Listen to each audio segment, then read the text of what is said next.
इथे उपस्थित असणाऱ्या सर्वांचं मी स्वागत करतो आणि आपली जी व्याख्यानमाला आपण सुरू केली आहे 20 तारखेपासून भारतीय तत्वज्ञानाचा परिचय, त्याचा आज 6वा दिवस आहे आणि आज आपण ज्या दर्शनाची चर्चा करणार आहोत ते दर्शन आहे मीमांसा दर्शन.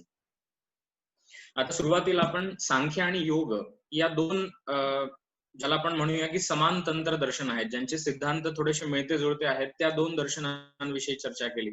त्यानंतर काल परवा आपण वैशेषिक आणि न्याय ही दोन दर्शनं की ज्यांचे सिद्धांत मिळते जुळते आहेत, त्या दोन दर्शनांविषयी आपण चर्चा केली. तर भारतीय आस्तिक दर्शनामध्ये आपल्याला अशा थोड्याशा जोड्या दिसतात. एक जोडी आहे सांख्य आणि योग, दुसरी जोडी आहे न्याय आणि वैशेषिक, आणि तिसरी जी जोडी आहे जिला आज आपण एक सुरुवात करणार आहोत ते म्हणजे मीमांसा दर्शन, आणि उद्या आपण जे चर्चा करणार आहोत ते म्हणजे वेदांत दर्शन. जसं सांख्य आणि योग हे समान तंत्र आहेत, त्यांचे काही सिद्धांत मिळते जुळते आहेत, तसंच न्याय वैशेषिक ही दोन दर्शनं समान तंत्र आहेत, त्यांचे पण काही सिद्धांत मिळते जुळते आहेत. तसंच मीमांसा आणि वेदांत ही दोन दर्शनं पण मिळती जुळती आहेत. आता मीमांसा हे जे दर्शन आहे याचंच एक दुसरं नाव पूर्व मीमांसा असंही त्याला म्हणतात, आणि जे वेदांत दर्शन आहे त्याला उत्तर मीमांसा असंही म्हणतात. आता पहिल्या दिवशी आपण जेव्हा सर्व दर्शनांचा एक परिचयात्मक आपण एक अभ्यास केला होता, त्याच्यामध्ये आपल्याला लक्षात असेल की आपण असं म्हटलं होतं की मीमांसा आणि वेदांत ही जी दोन दर्शन आहेत ही संपूर्णतया वेदांवरती आश्रित आहेत. म्हणजे जर वैदिक साहित्य जर नसतं, वैदिक वाङ्मय जर उपलब्ध नसतं, तर या दोन दर्शनांचं अस्तित्वही नसलं असतं. त्यामुळे आपल्याला या दोन दर्शनांचा विचार करताना मीमांसा आणि वेदांत या दोन दर्शनांविषयी आपल्याला जाणून घेताना आपल्याला निश्चितपणे वेदांचा आधार घ्यावा लागेल आणि थोडंसं वेदांच्या विषयी सुद्धा आपल्याला जाणून घ्यावं लागेल. तर जसं सुरुवातीला आपण दर दिवशी चर्चा करताना सुरुवातीला त्या दर्शनाचं नाव तसं का बरं पडलं हे आपण थोडं जाणून घेतो, आणि त्यानंतर त्या दर्शनाची परंपरा कशी आहे हे आपण जाणून घेतो. तर तसंच आपण मीमांसा या शब्दाविषयी सुद्धा जाणून घेऊया.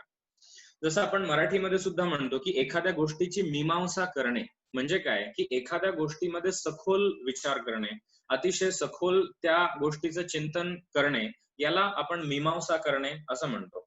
तर पूर्व मीमांसा दर्शन किंवा मीमांसा दर्शन यामध्ये सुद्धा जे वेदांमध्ये कर्मकांड आहे, म्हणजे जसं आपण पहिल्या दिवशी बघितलं होतं की आपण वेद जर घेतले तर ते फक्त एक ग्रंथ नाहीये. आपल्याला माहिती की 4 वेगवेगळे ग्रंथ आहेत, ऋग्वेद, यजुर्वेद, सामवेद आणि अथर्ववेद, आणि या चारही वेदांच्या चार आपण असं म्हणू शकतो की त्यांचे विभाग होतात आणि त्यांचे 4 वेगवेगळे ग्रंथ होतात: संहिता, ब्राह्मण, आरण्यक आणि उपनिषद. तर यामध्ये ब्राह्मण आणि आरण्यक हे जे दोन ग्रंथ विशेष आहेत प्रत्येक वेदाचे, त्याच्यामध्ये विस्तृत प्रमाणामध्ये कर्मकांडाची चर्चा होते. तर हे जे दर्शन आहे मीमांसा दर्शन, जसं मी सांगितलं की मीमांसा म्हणजे एखाद्या गोष्टीविषयी अतिशय सखोल विचार करणे. तर ब्राह्मण आणि आरण्यक हे जे दोन वेदांचे भाग आहेत किंवा जे ग्रंथ प्रकार आहेत, त्याच्यामध्ये ज्या कर्मकांडाची चर्चा होते, तर हे जे दर्शन आहे ते त्याविषयी अतिशय सखोल विचार करून त्या बाबतीमध्ये काही ते नियम ठरवतात. म्हणजे आपल्याला जर कर्मकांड जाणून घ्यायचं असेल तर त्या जाणून घेण्यासाठी आपल्याला याग म्हणजे नक्की काय आहे किंवा त्याच्या अनुषंगाने इतर गोष्टी कशा असतात याविषयीचे बरेचसे नियम आपल्याला मीमांसा दर्शनाच्या माध्यमातून जाणून घेता येतात. त्याच्यामुळे मीमांसा या शब्दाचा अर्थ आहे सखोल विचार करणे. त्याचबरोबर त्याचा अजून एक अर्थ आहे की जिज्ञासा. जिज्ञासा म्हणजे जाणून घेण्याची इच्छा.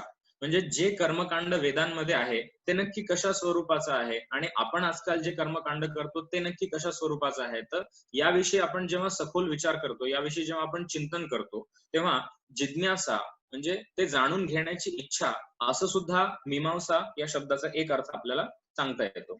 आणि अजून एक अर्थ जो मीमांसा दर्शनाच्या आचार्यांनीच त्या मीमांसा शब्दाचा अर्थ सांगितलाय, तर ते त्या शब्दाचा अनुवाद असा करतात: पूजित विचार. म्हणजे एखादा जो विचार जो अतिशय सन्मान्य आहे, जो अतिशय पूजित म्हणजे अतिशय श्रेष्ठ प्रकारचा जो विचार आहे, त्याला सुद्धा मीमांसा असं आपल्याला म्हणता येतं. आणि याला पूर्व मीमांसा असं का बरं म्हणतात? कारण की जे 4 भाग आहेत वेदांचे, संहिता, ब्राह्मण, आरण्यक आणि उपनिषद, तर याच्यातला जो उपनिषद भाग आहे तो थोडासा अंतिम भाग आहे, तो उत्तर भाग आहे. जर आपण पूर्व मीमांसा आणि उत्तर मीमांसा या दोन शब्दांविषयी जर आपण विचार केला, तर पूर्व म्हणजे पूर्वीचा किंवा आधीचा, आणि उत्तर म्हणजे नंतरचा, असे दोन आपल्याला त्याच्यामध्ये अर्थ मिळतात. तर पूर्व म्हणजे काय, की वेदांचा जो पूर्व भाग आहे म्हणजे ब्राह्मण आणि आरण्यक याविषयी चिंतन ज्या दर्शनामध्ये केलं जातं ते म्हणजे पूर्व मीमांसा. आणि वेदांचा जो उत्तर भाग आहे ते म्हणजे उपनिषद. तर उपनिषदांविषयी ज्या दर्शनामध्ये सखोल चिंतन केलं जातं ते दर्शन म्हणजे उत्तर मीमांसा किंवा त्याला वेदांत असंही म्हणतात. अशा पद्धतीने आपल्याला ही दोन दर्शन आहेत. पूर्व मीमांसा म्हणजे मीमांसा जे ब्राह्मण आणि आरण्यक या दोन ग्रंथांविषयी चर्चा करतं, आणि उत्तर मीमांसा जे उपनिषदांविषयी चर्चा करतं. असे आपल्याला दोन दर्शन मिळतात. पण तरी सुद्धा पूर्व मीमांसा आणि उत्तर मीमांसा हे शब्द जास्त प्रचलित नाहीयेत दर्शनांमध्ये. त्याला आपण नुसतं मीमांसा जरी म्हटलं तरी त्याचा अर्थ होतो पूर्व मीमांसा. आणि उत्तर मीमांसा या शब्दाच्या ऐवजी वेदांत हा जो शब्द आहे हा जास्त प्रचलित आहे. त्यामुळे मीमांसा आणि वेदांत अशी दोन दर्शनं जी आपल्याला समान तंत्र आहेत असं आपल्याला म्हणता येतं. आता या दर्शनांची जी परंपरा आहे याविषयी आपण थोडक्यामध्ये जाणून घेऊ. तर पूर्व मीमांसा हे जे दर्शन आहेत त्याचे प्रवर्तक आहेत महर्षी जैमिनी, आणि त्यांनी जो ग्रंथ लिहिला त्याचं नाव आहे मीमांसा सूत्र. तर हा एक प्रमुख ग्रंथ आहे मीमांसा दर्शनाचा. आणि आपल्याला असं म्हणता येईल की या आधी सुद्धा म्हणजे असे विद्वानांनी काही असे मत सांगितलेत की मीमांसा सूत्र हा या विषयावरचा पहिला ग्रंथ नाहीये, पण कर्मकांडाविषयी महर्षी जैमिनींच्या आधी सुद्धा चर्चा होत असे आणि त्याविषयी आधी सुद्धा ग्रंथ लिहिले जात होते. पण त्या आधीच्या ग्रंथांपेक्षा पण अतिशय योग्य पद्धतीने या विषयाचं स्पष्टीकरण महर्षी जैमिनींनी केल्यामुळे त्यांना या दर्शनाचे प्रवर्तक असं मानतात. आणि त्यानंतर हा जो ग्रंथ आहे मीमांसा सूत्र हा अतिशय विस्तृत आहे. म्हणजे इतर दर्शनांचे जे सूत्र ग्रंथ आहेत त्यांच्या तुलनेमध्ये हा आकाराने अतिशय मोठा आहे. याच्यामध्ये एकूण 12 अध्याय आहेत आणि त्या 12 अध्यायांमध्ये एकूण 2700 सूत्र आहेत. आता काही आवृत्त्यांमध्ये थोडे कमी जास्त आपल्याला सूत्र आढळतात, पण एक आपण जर सरासरी जर बघितली तर साधारणपणे 2700 सूत्र आपल्याला या मीमांसा सूत्राच्या ग्रंथामध्ये आढळून येतात. आणि 12 अध्याय मूळ ग्रंथामध्ये असल्यामुळे त्या ग्रंथाला द्वादश लक्षणी असं सुद्धा नाव दिलं जातं. तर जिथे जिथे परंपरेमध्ये या ग्रंथाचा उल्लेख होतो तर मीमांसा सूत्र असंही म्हणतात किंवा त्याला द्वादश लक्षणी असंही म्हटलं जातं. तर हा जो मीमांसा सूत्र ग्रंथ आहे याच्यावरती एक भाष्य लिहिलं गेलं. शबर मुनींनी ते भाष्य लिहिलं आणि म्हणून त्या भाष्याचं नाव आहे शाबर भाष्य. तर जसं सूत्र ग्रंथ आहे त्यानंतर त्यावरती भाष्य ग्रंथ लिहिला गेला, शाबर भाष्य असं त्याचं नाव आहे. आणि त्यानंतर मीमांसा या दर्शनाच्या परंपरेमध्ये दोन वेगवेगळ्या शाखा उदयाला आल्या. तर एक जी शाखा आहे ती म्हणजे कुमारिल भट्ट हे जे आचार्य होऊन गेले त्यांची जी शाखा आहे तिला भाट्ट संप्रदाय असं म्हणतात. आणि दुसरी जी शाखा आहे ती म्हणजे प्रभाकर मिश्र हे एक दुसरे विद्वान होऊन गेले, त्यांची जी शाखा आहे तिला प्रभाकर संप्रदाय असं म्हणतात. म्हणजे आहे दोन्ही मीमांसा दर्शनाच्या शाखा आहेत, पण तरी सुद्धा त्यांची काही जी मतं आहेत ती एकमेकांपेक्षा वेगळी असल्यामुळे मीमांसेमध्ये या दोन वेगवेगळ्या शाखा विकसित झाल्या असं आपल्याला म्हणता येईल. कुमारिल भट्ट हे जे आचार्य होते हे शंकराचार्यांच्या समकालीन होते असा उल्लेख आपल्याला मिळतो आणि त्यांचं योगदान मीमांसेच्या परंपरेमध्ये खूप जास्त आहे. तर त्यांनी 3 भाष्य ग्रंथ लिहिले. एक ग्रंथ आहे त्याचं नाव आहे श्लोक वार्तिक, दुसरा ग्रंथ आहे त्याचं नाव आहे तंत्र वार्तिक, आणि तिसरा एक जो ग्रंथ आहे त्याचं नाव आहे टुकटीका. तर कुमारिल भट्टांनी हे 3 ग्रंथ लिहिले. आणि दुसरी जी परंपरा आहे प्रभाकर मिश्रांची, त्यांनी 2 ग्रंथ लिहिले. त्यांचं नाव आहे निबंधन आणि विवरण. आता हे एक जे मी तुम्हाला थोडक्यात सांगितलं हे एक जे म्हणजे मीमांसा दर्शनाचं हे एक वस्तुनिष्ठ म्हणजे जे काही माहिती आहे की त्याचे आचार्य कोण होते किंवा त्याची परंपरा कशी होती किंवा मीमांसा शब्दाचा अर्थ काय, ही एक जनरल माहिती आपण आता बघितली. आता मुख्य आपण जेव्हा विषयाकडे वळतो की या मीमांसा दर्शनामध्ये नक्की कुठल्या गोष्टीची चर्चा आहे किंवा त्याच्यामध्ये नक्की काय विषय आहे तो समजून घेण्यासाठी मला असं वाटतं की सुरुवातीला त्यांची भूमिका काय आहे, त्यांचा अप्रोच काय आहे हे आपल्याला समजून घेणं हे जास्त महत्वाचं आहे असं मला वाटतं. त्यानंतर आपण त्या विषयाकडे जाऊया. आता यासाठी मी थोडस एक दुसरी गोष्ट तुम्हाला सांगू इच्छितो की ज्यावेळेस रिसर्च केला जातो त्यावेळेस रिसर्च करत असताना एखादी व्यक्ती एखादा विषय ठरवते की मला या विषयामध्ये रिसर्च करायचा आहे, आणि रिसर्च करताना त्याच्यामध्ये काही मर्यादा असतात, काही त्याच्यामध्ये लिमिटेशन्स असतात. आता समजा मी एक जर उदाहरण सांगितलं की मला समजा संशोधन करायचं आहे, मला समजा रिसर्च करायचं आहे की सांख्य दर्शनावरती किंवा मीमांसा दर्शनावरती जितके पण ग्रंथ उपलब्ध असतील तर त्या ग्रंथांचं तुलनात्मक अध्ययन मला करायचंय. आता मीमांसा दर्शनावरती जे उपलब्ध ग्रंथ आहेत त्यांना मी रेफर करू शकतो, पण इतरही काही ग्रंथ होते की जे लिहिले गेले होते पण काळाच्या ओघात ते नष्ट झाले. आता संशोधन करत असताना त्याच्यामध्ये दोन गोष्टी असतात. एक असतं लिमिटेशन्स आणि दुसरं असतं डिलिमिटेशन्स. लिमिटेशन्स म्हणजे काय, की माझी संशोधन करायची इच्छा आहे. मला उपलब्ध असणारे किंवा मीमांसा दर्शनाचे जितके पण ग्रंथ असतील ते सर्व ग्रंथ मला रेफर करण्याची इच्छा आहे. पण त्यापैकी जर काही ग्रंथ काळाच्या ओघात जर नष्ट झाले असतील तर ते मला उपलब्ध होऊ शकणार नाही. मग हे काय झालं, की जे उपलब्ध होऊ शकणार नाही, तर त्यामुळे माझ्या संशोधनामध्ये मर्यादा येतात. माझ्या संशोधनामध्ये लिमिटेशन्स येतात. तर इतर काही कारणांमुळे, इतर काही गोष्टींमुळे समजा माझ्या संशोधनामध्ये मर्यादा येत असतील, तर त्याला आपण असं म्हणतो की लिमिटेशन्स आले. म्हणजे इतर ग्रंथ जर उपलब्ध असले असते, म्हणजे जे काळाच्या ओघात नष्ट झाले ते आज जर उपलब्ध असले असते, तर मी त्यांना पण रेफर केलं असतं. मी त्यांचा पण अभ्यास केला असता आणि त्यांच्या सहाय्याने मला जे काही संशोधन करायचंय ते मी त्याची मांडणी केली असती. तर लिमिटेशन्स म्हणजे काय, की इतर काही कारणांमुळे जर आपल्याला काही माहितीची उपलब्धता नाहीये किंवा ग्रंथांची उपलब्धता नाहीये, तर त्याला असं म्हणतात लिमिटेशन्स. पण त्या व्यतिरिक्त एक दुसरी गोष्ट असते, की ज्याला संशोधनाच्या परिभाषेमध्ये डिलिमिटेशन्स असं म्हणतात. डिलिमिटेशन म्हणजे काय, काही उपलब्ध असतील, माहिती उपलब्ध आहे किंवा ग्रंथ उपलब्ध आहे, पण मी माझं संशोधन करताना मी असं ठरवून घेतलंय, की मी सर्व ग्रंथ रेफर नाही करणार. मी फक्त 5 ग्रंथ रेफर करेल आणि त्याच्या आधाराने मी रिसर्च करेल. म्हणजे काय, की इतर ग्रंथ जरी उपलब्ध असले, तरी सुद्धा मी एक माझी मर्यादा ठरवून घेतली, की मी या मर्यादेच्या बाहेर जाणार नाही. माझं जे संशोधन असेल, ते फक्त या 5 ग्रंथांशी संबंधित असेल आणि त्या व्यतिरिक्त इतरही ग्रंथ जर उपलब्ध असतील, तरी सुद्धा मी त्यांना रेफर करणार नाही. मी त्यांचा परामर्श घेणार नाही. कारण की मी स्वतःहून एक माझी मर्यादा ठरवून घेतली, की माझ्या संशोधनाचं जे फील्ड आहे, माझ्या संशोधनाची जी मर्यादा आहे, ती फक्त या 5 ग्रंथांपुरतच सीमित राहील. कारण की जर मी जास्त अजून ग्रंथ रेफर केले, तर मला कदाचित ते जमणार नाही किंवा माझ्या मर्यादा आहेत. तर अशा पद्धतीने संशोधनामध्ये 2 गोष्टी असतात. एक म्हणजे लिमिटेशन, म्हणजे मला माझी तयारी आहे, माझी जरी करण्याची तयारी आहे, पण तरी सुद्धा इतर काही कारणांमुळे माझ्याकडे डेटा अवेलेबल नाहीये. माझ्याकडे माहिती उपलब्ध नाहीये, त्यामुळे मी संशोधन करू शकत नाहीये. आणि दुसरा जो एक डिलिमिटेशन्स आहे, त्याच्यामध्ये माहिती जरी उपलब्ध असली, ग्रंथ जरी उपलब्ध असले, तरी सुद्धा मी ठरवून घेतलंय, की माझे जे संशोधन आहे, ते फक्त या पुरतच सीमित असेल आणि मी त्याच्या बाहेर जाणार नाही. आता समजा आता ही जी गोष्ट सांगितली मी आता संशोधनाच्या बाबतीत, की आपण आजकाल आधुनिक जे संशोधन होतं त्या बाबतीत सुद्धा आपण ही लागू करू शकतो. की समजा आता एखाद्या संस्थेला किंवा एखाद्या शास्त्रज्ञाला करोनाविषयी संशोधन करायचं असेल, की एखाद्या औषधाचा प्रयोग करोनाच्या रुग्णांवरती कसा होतो. आता त्याची जरी इच्छा असली, की कोरोनाचे जितके पण रुग्ण असतील त्या सर्वांवरती प्रयोग करावा, पण ते शक्य नाहीये. म्हणजे हे काय झालं, की देश-काल, कारण की सर्व देश जगामध्ये ते रुग्ण आहेत आणि सर्वांपर्यंत ते औषध पोहोचू शकत नाही किंवा सर्वांवरती ते टेस्ट करता येणं शक्य नाहीये. म्हणून हे काय झालं, लिमिटेशन झालं, कारण की इच्छा असूनही आपल्याला ते करता येत नाही. तर हे झालं लिमिटेशन. आणि कधी कधी जेव्हा शास्त्रज्ञ ठरवतात, की जरी आपल्याला इतरांना औषधं देता येऊ शकत असतील, जरी आपण त्यांच्यापर्यंत पोहोचू शकत असलो, तरी सुद्धा मी फक्त 100 लोकांना सिलेक्ट करेल आणि फक्त त्या 100 लोकांना औषध देऊन त्यांच्यावरती काय परिणाम होतो हे मी ठरवेल. म्हणजे 100 व्यतिरिक्त इतरही रुग्ण जर माझ्याकडे उपलब्ध असतील, तरी सुद्धा मी त्यांना देणार नाही. कारण की मी ठरवून घेतलं, की माझ्या संशोधनाची व्याप्ती ही फक्त या एवढ्या 100 लोकांपुरतच मर्यादित असेल.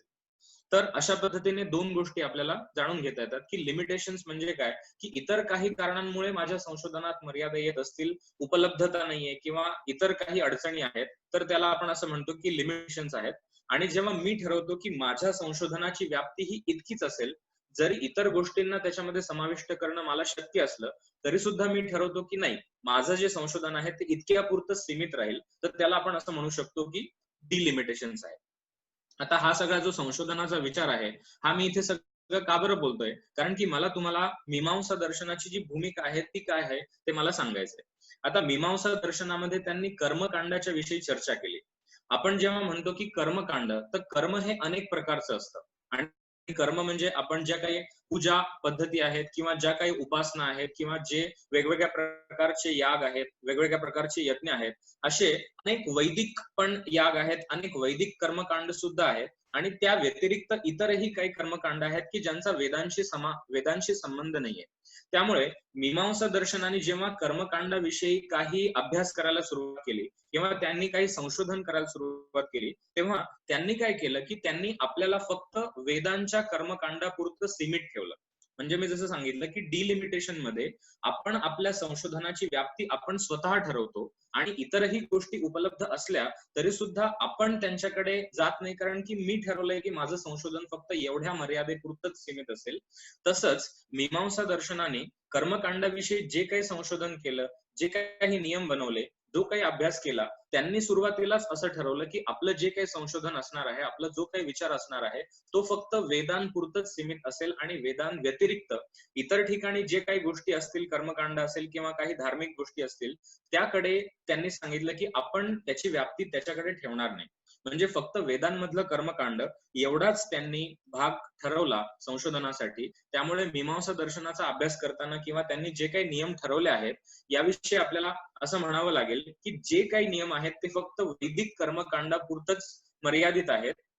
त्यांची व्याप्ती फक्त वैदिक कर्मकांडापुरतच सीमित आहे आणि त्या व्यतिरिक्त इतर जे काही कर्मकांड आहेत, इतर ज्या काही उपासना पद्धती आहेत, इतर ज्या काही पूजा वगैरे आहेत, त्याच्यामध्ये मीमांसा दर्शनाने त्याविषयी काही स्पष्टीकरण दिलेलं नाही, कारण की त्यांनी असं ठरवलंय की आपला जो काही विषय आहे तो फक्त वैदिक कर्मकांडापुरतच सीमित असावा. आता मी इथे जे म्हणतोय की वैदिक कर्मकांड, मग आपल्याला असा प्रश्न पडला असेल की वैदिक कर्मकांड आणि त्या व्यतिरिक्त कर्मकांड असा काही भेद असतो का, असा काही फरक असतो का? आणि आपण आजकाल ज्या पूजा पद्धती करतो, आपण ज्या काही पूजा करतो, ज्या आपण उपासना करतो आणि ज्या पद्धतीचे कर्मकांड किंवा जे रिच्युअल्स आपण करतो, ते वैदिकच असतात की त्यापेक्षा इतर काही असतात? आपल्याला त्याविषयी एवढी स्पष्ट कल्पना नाहीये. त्याच्यामुळे आता आपल्याला असं वाटेल की जे कर्मकांड वैदिक आहे त्या व्यतिरिक्त इतर काही कर्मकांड असतं का? आणि आपण जेव्हा आपल्या घरी पुरोहितांना बोलवतो किंवा आपल्या घरी गुरुजी येतात आणि ते आपल्याकडनं काही विशिष्ट पूजा करून घेतात, तर ते नक्की वैदिक आहे की ते अजून वेगळं काही आहे? तर आपल्याला नक्की कर्मकांड समजून घेताना आपल्याला एक गोष्ट लक्षात घ्यावी लागेल की नॉर्मली आपण ज्या काही पूजा करतो, आता आपला पूजांचा किंवा आपला कर्मकांडांचा संबंध फारसा कधी येतो? आपण समजा वर्षातनं कधीतरी सत्यनारायणाची पूजा केली किंवा आपण नवीन घर घेतलं, आपण वास्तुशांती केली किंवा जेव्हा लग्न विवाह संस्कार आहे किंवा जेव्हा उपनयन संस्कार आहे, अशा वेळेस गुरुजी आपल्याकडे येतात, आपल्याकडे पुरोहित येतात आणि आपल्याकडनं ते काही पूजा करून घेतात. किंवा घरी सुद्धा आपल्याला काही वाटलं, समजा एखादा विशिष्ट उत्सव आहे, समजा नवरात्रीचा उत्सव आहे, तर त्यावेळेस गुरुजी आपल्याकडे येतात, ते सप्तशतीचा पाठ करतात किंवा नवचंडी याग करतात.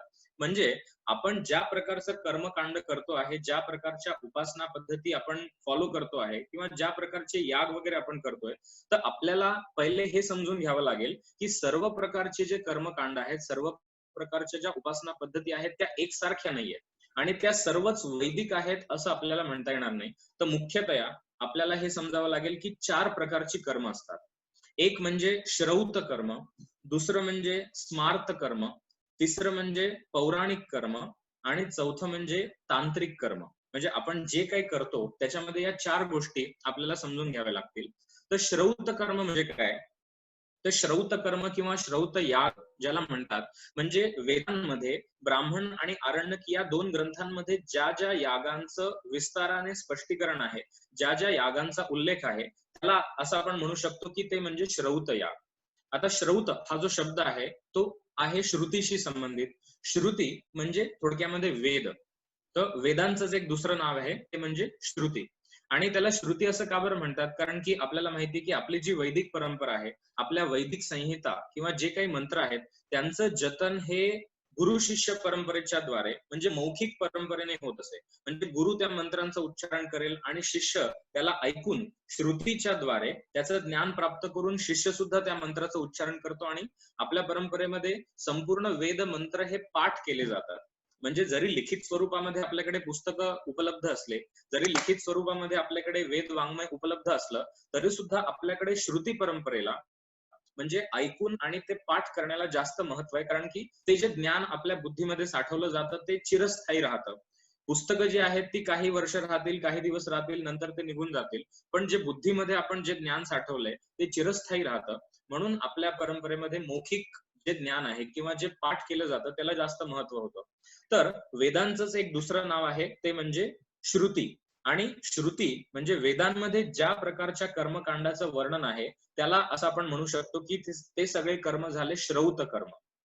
त्यालाच आपण श्रौत याग असं पण म्हणू शकतो. तर श्रौत यागामध्ये एक जर उदाहरण द्यायचं झालं तर ज्योतिष्टोम याग किंवा दर्शपूर्ण मास याग, अग्निहोत्र याग किंवा वाजपेय याग किंवा राजसूय याग असे काही याग आहेत की ज्यांचं वर्णन हे वेदांमध्ये आहे, ज्यांचं वर्णन हे वेदांच्या ब्राह्मण आणि आरण्यक या 2 ग्रंथांमध्ये आहे. म्हणजे ज्या ज्या कर्मांचं वर्णन, ज्या ज्या यागांचं वर्णन हे साक्षात वेदांमध्ये केलेलं आहे, त्याच्यामध्ये त्यांची प्रक्रिया कशी असावी, त्यांच्यामध्ये देवता कुठल्या आहेत किंवा ते कसे केले जातात, असं संपूर्ण सविस्तर वर्णन जर वेदांमध्ये असेल तर अशा प्रकारच्या कर्मांना आपण असं म्हणू शकतो की श्रौत कर्म, कारण की ते वेदांमध्येच आहेत. पण श्रौत कर्म जे आहेत हे आपल्याला असं समजून घ्यावं लागेल की श्रौत कर्म आजकाल आपण करतो का? तर याचं उत्तर आहे नाही. म्हणजे वेदांमध्ये साक्षात ज्या कर्मांचं वर्णन आहे ते कर्म आपण आजकाल करत नाही, कारण की श्रौत कर्म करण्यासाठी 2 मुख्य कंडिशन्स आहेत. आपण असं म्हणूया की ते करण्यासाठी काही योग्यता त्याच्यामध्ये त्यांनी सांगितल्या आहेत. तर श्रौत कर्म करण्यासाठी कुठल्या योग्यता आहेत? तर एक योग्यता जी आहे ती म्हणजे जो व्यक्ती श्रौत कर्म करू इच्छितो, ज्या व्यक्तीला श्रौत याग करण्याची इच्छा आहे, त्या व्यक्तीला स्वतः त्या कर्मांचं ज्ञान असलं पाहिजे. म्हणजे काय की आता आपण जे काही पूजा पाठ करतो किंवा आता आपण जे काही कर्म करतो, आपल्याला स्वतःला त्या कर्माचं ज्ञान नसतं, पण आपल्याकडे जे पुरोहित येतात, आपल्याकडे जे पूजा करण्यासाठी येतात, ते आपल्याला ज्या पद्धतीने सूचना देतात त्या पद्धतीने आपण कर्म करत जातो. ते आपल्याला सांगतील की तुम्ही हातामध्ये पाणी घ्या, मग आपण घेतो. ते आपल्याला सांगतील की तुम्ही देवाला फुल वाहा, मग आपण वाहतो. म्हणजे काय की जे पण कर्म आपण करतो आहे त्या कर्माचं आपल्याला कुठल्याही प्रकारचं ज्ञान नसतं, पण जे पुरोहित आहेत ते आपल्याला जसं सांगतात तसं आपण ते फॉलो करत जातो. पण जे श्रौत याग आहे त्याच्यामध्ये असं चालत नाही, कारण की श्रौत यागामध्ये जो यजमान आहे, जी व्यक्ती स्वतः तो याग करते आहे आणि इतर पण जे पुरोहित आहेत, 4ही वेदांचे पुरोहित त्याच्यामध्ये कधी कधी असतात. म्हणजे ऋग्वेदाचा पुरोहित, यजुर्वेदाचा पुरोहित, सामवेदाचा आणि अथर्ववेदाचा. म्हणजे ज्याला ज्याला जे जे काही कर्म नेमून दिलेलं आहे फक्त ते त्याच व्यक्तीने करणं अपेक्षित आहे. आता समजा जो व्यक्ती ते कर्म करतोय, जो व्यक्ती याग करतोय, त्याला माहित असलं पाहिजे की माझं कर्म कुठलं आहे आणि मी कधी काय करणं अपेक्षित आहे. म्हणजे इतर गुरुजींनी असं नाही सांगायला पाहिजे की तुम्ही हातामध्ये पाणी घ्या किंवा तुम्ही हे कर्म करा, म्हणजे दुसऱ्यांनी सूचित करणं त्याच्यामध्ये अपेक्षित नाहीये. म्हणून श्रौत यागामध्ये जो व्यक्ती कर्म करणार आहे, म्हणजे थोडक्यात जो व्यक्ती यजमान आहे किंवा जो व्यक्ती पुरोहित आहे, त्यांना सर्वांना आपलं आपलं कर्म कोणतं आहे आणि कधी कोणी कुठलं कर्म करायचंय याचं त्यांना ज्ञान असलं पाहिजे. जो व्यक्ती यजमान आहे त्याला सुद्धा कर्म माहित पाहिजे. म्हणून श्रौत कर्म आजकाल करणं हे का बरं अवघड आहे, कारण की करणारा जो व्यक्ती आहे त्याला त्या कर्माचं ज्ञान नसतं. आता आपल्याला त्या गोष्टीचं ज्ञान नसतं, आपल्याला पुरोहितांना विचारावं लागतं की आता मी काय करावं, आता मी काय केलं पाहिजे. पण श्रौत कर्मामध्ये तसं चालत नाही, कारण की श्रौत कर्मामध्ये ज्या व्यक्तीचं कर्म आहे फक्त त्यांनीच ते केलं पाहिजे. आता समजा मी तुम्हाला एक उदाहरण दिलं, अर्थात हे यागाशी संबंधित नाहीये किंवा हे कर्मकांडाशी संबंधित नाहीये, पण एक जस्ट समजण्यासाठी मी एक उदाहरण देतो की जेव्हा आपण एखादं रंगभूमीवरती नाटक बघत असतो, तेव्हा नाटक बघत असताना त्याच्यामध्ये 4-5 वेगवेगळी पात्र असतील आणि प्रत्येक पात्राचा स्वतःचा जो अभिनय आहे किंवा त्याचा जे काही त्याचे जे संवाद असतील ते फक्त त्याच पात्राने म्हणणं अपेक्षित आहे. आणि एका पात्राचे संवाद जर दुसऱ्या पात्राने त्याला सांगितलं की आता तू हा संवाद म्हण किंवा एखाद्या दुसऱ्या व्यक्तीने सांगितलं की आता तू हा संवाद म्हण, तर रंगमंचावरती ते योग्य होणार नाही. म्हणजे दुसऱ्या कोणीतरी प्रॉम्प्टिंग करणं स्टेजवरती हे वाईट दिसेल. तसंच आपल्याला म्हणावं लागेल, हे फक्त मी आपल्याला एक समजण्यासाठी उदाहरण म्हणून दिलं. तसंच श्रौत कर्म करत असताना जी व्यक्ती ते कर्म करणार आहे तर इतर कोणीही सूचना देणं त्याच्यामध्ये अपेक्षित नाहीये. त्या व्यक्तीला स्वतः ते ज्ञान असलं पाहिजे. आणि हा नियम का बरं आहे, तर याचं कारण मी पुढे एक संकल्पना जेव्हा सांगेल त्यावेळेस मी स्पष्ट करेल की असं का बरं की दुसऱ्याने सूचना नाही दिली पाहिजे किंवा फक्त त्याच व्यक्तीने कर्म केलं पाहिजे, असा नियम श्रौत यागांमध्ये का बरं आहे, याविषयीचं एक स्पष्टीकरण पुढे आपण एक विषय चर्चा करू तेव्हा मी तुम्हाला सांगेल. तर श्रौत याग आज आपण जे कर्म करतो ते सगळे श्रौत याग नाही आहेत. आपण समजा सत्यनारायणाची पूजा केली, आपण वास्तुशांती केली किंवा आपण गणपतीची प्रतिष्ठापना केली किंवा आपण एखादा होम हवन केलं, तर ते सगळे जे कर्म आजकाल आपण करतो त्यांचा वेदांमध्ये साक्षात उल्लेख नाहीये. म्हणजे जरी आजकाल आपण जे कर्म करतो त्याच्यामध्ये मंत्र जे म्हटले जातात ते वैदिक मंत्र आहेत. म्हणजे मंत्र जरी वैदिक असले तरी सुद्धा जे कर्म केलं जाते त्या कर्माचा उल्लेख वेदांमध्ये नाहीये. म्हणून आजकाल आपण कोणीही श्रौतयाग करत नाही किंवा श्रौतयाग केले जाऊ शकत नाही.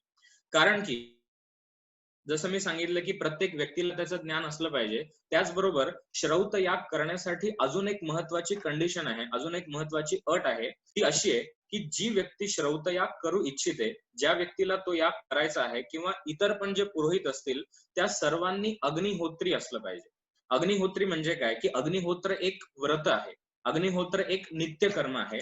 आणि अग्निहोत्र म्हणजे काय की जसं आपल्याला माहिती की आपल्या आयुष्यामध्ये 16 संस्कार एक विषय आहे.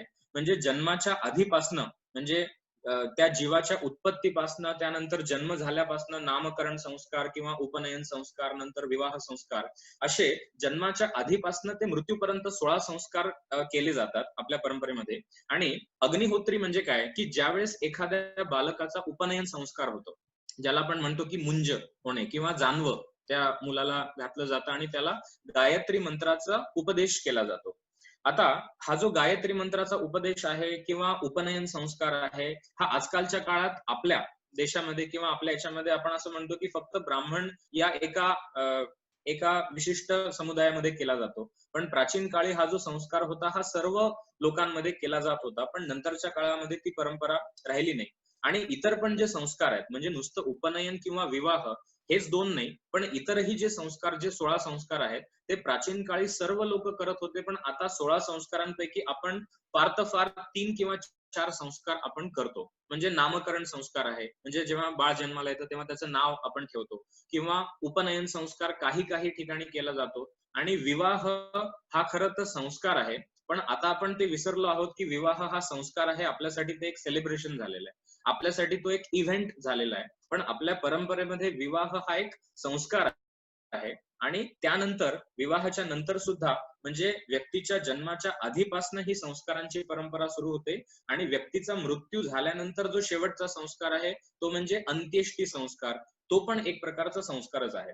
तर जसं मी सांगितलं की श्रौत कर्म करण्यासाठी व्यक्तीने अग्निहोत्री असलं पाहिजे. अग्निहोत्री म्हणजे काय की ज्यावेळेस उपनयन संस्कार होतो त्यानंतर तो मुलगा गुरूंच्या घरी शिक्षणासाठी जातो. तर उपनयन संस्कार करताना जो अग्नी प्रज्वलित केला जाईल तो अग्नी घेऊन त्याने गुरूंच्या घरी जायचंय.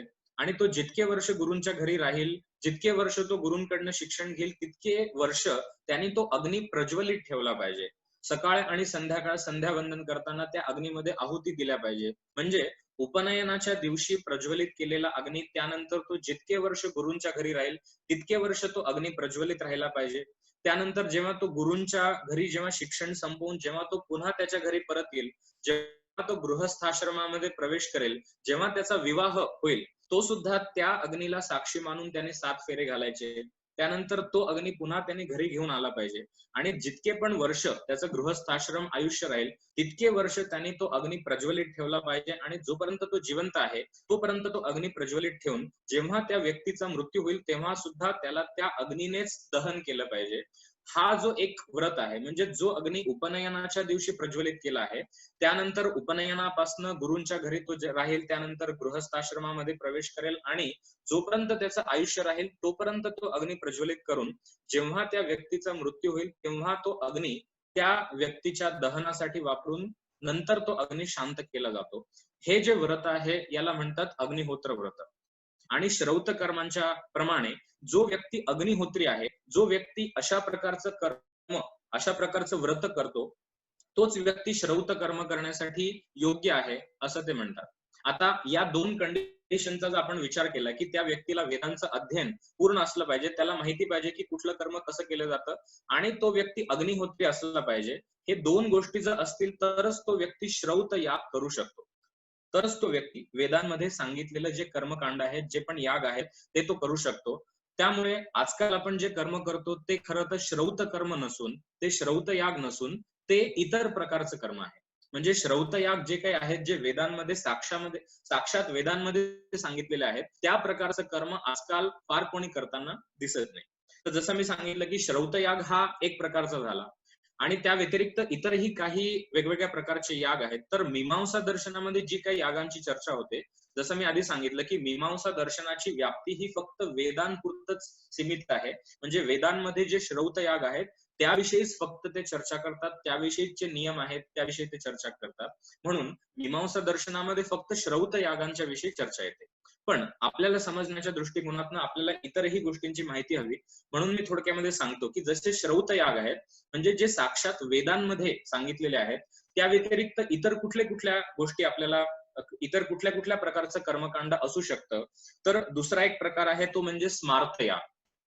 आता जसं श्रौत याग म्हणजे श्रुतींवरती आधारित किंवा वेदांवरती आधारित, तसंच स्मार्त याग हे म्हणजे स्मृतींवरती आधारित किंवा एक जसे वेद आहेत तसे वेदांग पण आहेत. आणि वेदांगामध्ये एक कल्प म्हणून एक वेदांग आहे, ज्याच्यामध्ये धर्मसूत्र आणि ज्याच्यामध्ये गृह्य सूत्र असे दोन प्रकारचे ग्रंथ आपल्याला मिळतात. तर त्याच्यामध्ये जे 16 संस्कार आहेत त्याविषयीचं वर्णन येतं. तर हे जे 16 संस्कार आहेत याला आपल्याला म्हणता येईल की हे स्मार्त कर्म झालं. स्मार्त कर्म म्हणजे काय, की ज्यांचा उल्लेख साक्षात वेदांमध्ये नाहीये की हे असं असं केलं पाहिजे, पण तरी सुद्धा जे वेदांवरती आश्रित आहे, जे वेदांवरती आधारित आहे पण ते वेदांमध्ये नाहीये, असं जे कर्म आहे ते म्हणजे स्मार्त कर्म झालं. तर जसे आपले 16 संस्कार आहेत, विवाह संस्कार किंवा उपनयन संस्कार, याविषयीचे जे विधी आहेत, याविषयीचं जे कर्मकांड आहे की ते कसं केलं पाहिजे, त्याच्यामध्ये कुठले विधी असले पाहिजे, या सगळ्यांचं वर्णन आपल्याला गृह्य सूत्रांच्या माध्यमातून किंवा धर्मसूत्रांच्या माध्यमातून प्राप्त होतं. तर हे जे संस्कार आहेत ते म्हणजे स्मार्त संस्कार. म्हणजे लग्नाच्या वेळेला गुरुजी ज्या प्रकारचे विधी करतात किंवा मुंज करत असताना गुरुजी ज्या प्रकारचे विधी करतात, ते प्रत्येक वेद शाखेनुसार वेगवेगळे, पण त्याच्यामध्ये काही काही फरक आपल्याला दिसून येतात. म्हणजे ऋग्वेदाच्या शाखाप्रमाणे, यजुर्वेदाच्या शाखेप्रमाणे, सामवेदाच्या शाखेप्रमाणे असे वेदांच्या प्रमाणे त्याच्यामध्ये थोडेफार फरक आपल्याला दिसून येतात.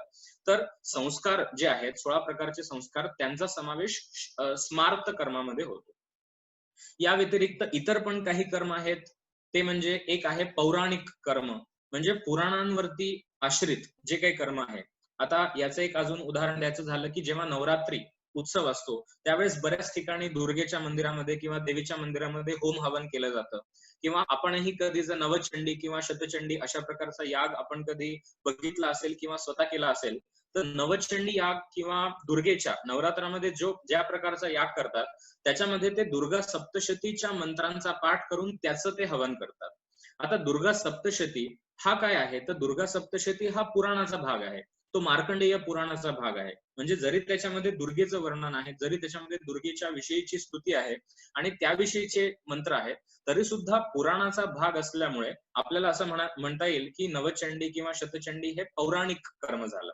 म्हणजे हे सगळा जो भाग आहे हा वेदांमध्ये नाहीये, हा सगळा जो भाग आहे हा गृह्य सूत्र किंवा धर्मसूत्रामध्ये नाहीये, पण पुराणाच्या आधारे पण आपण काही वेगवेगळ्या प्रकारची कर्म करतो, तर ती झाली पौराणिक कर्म.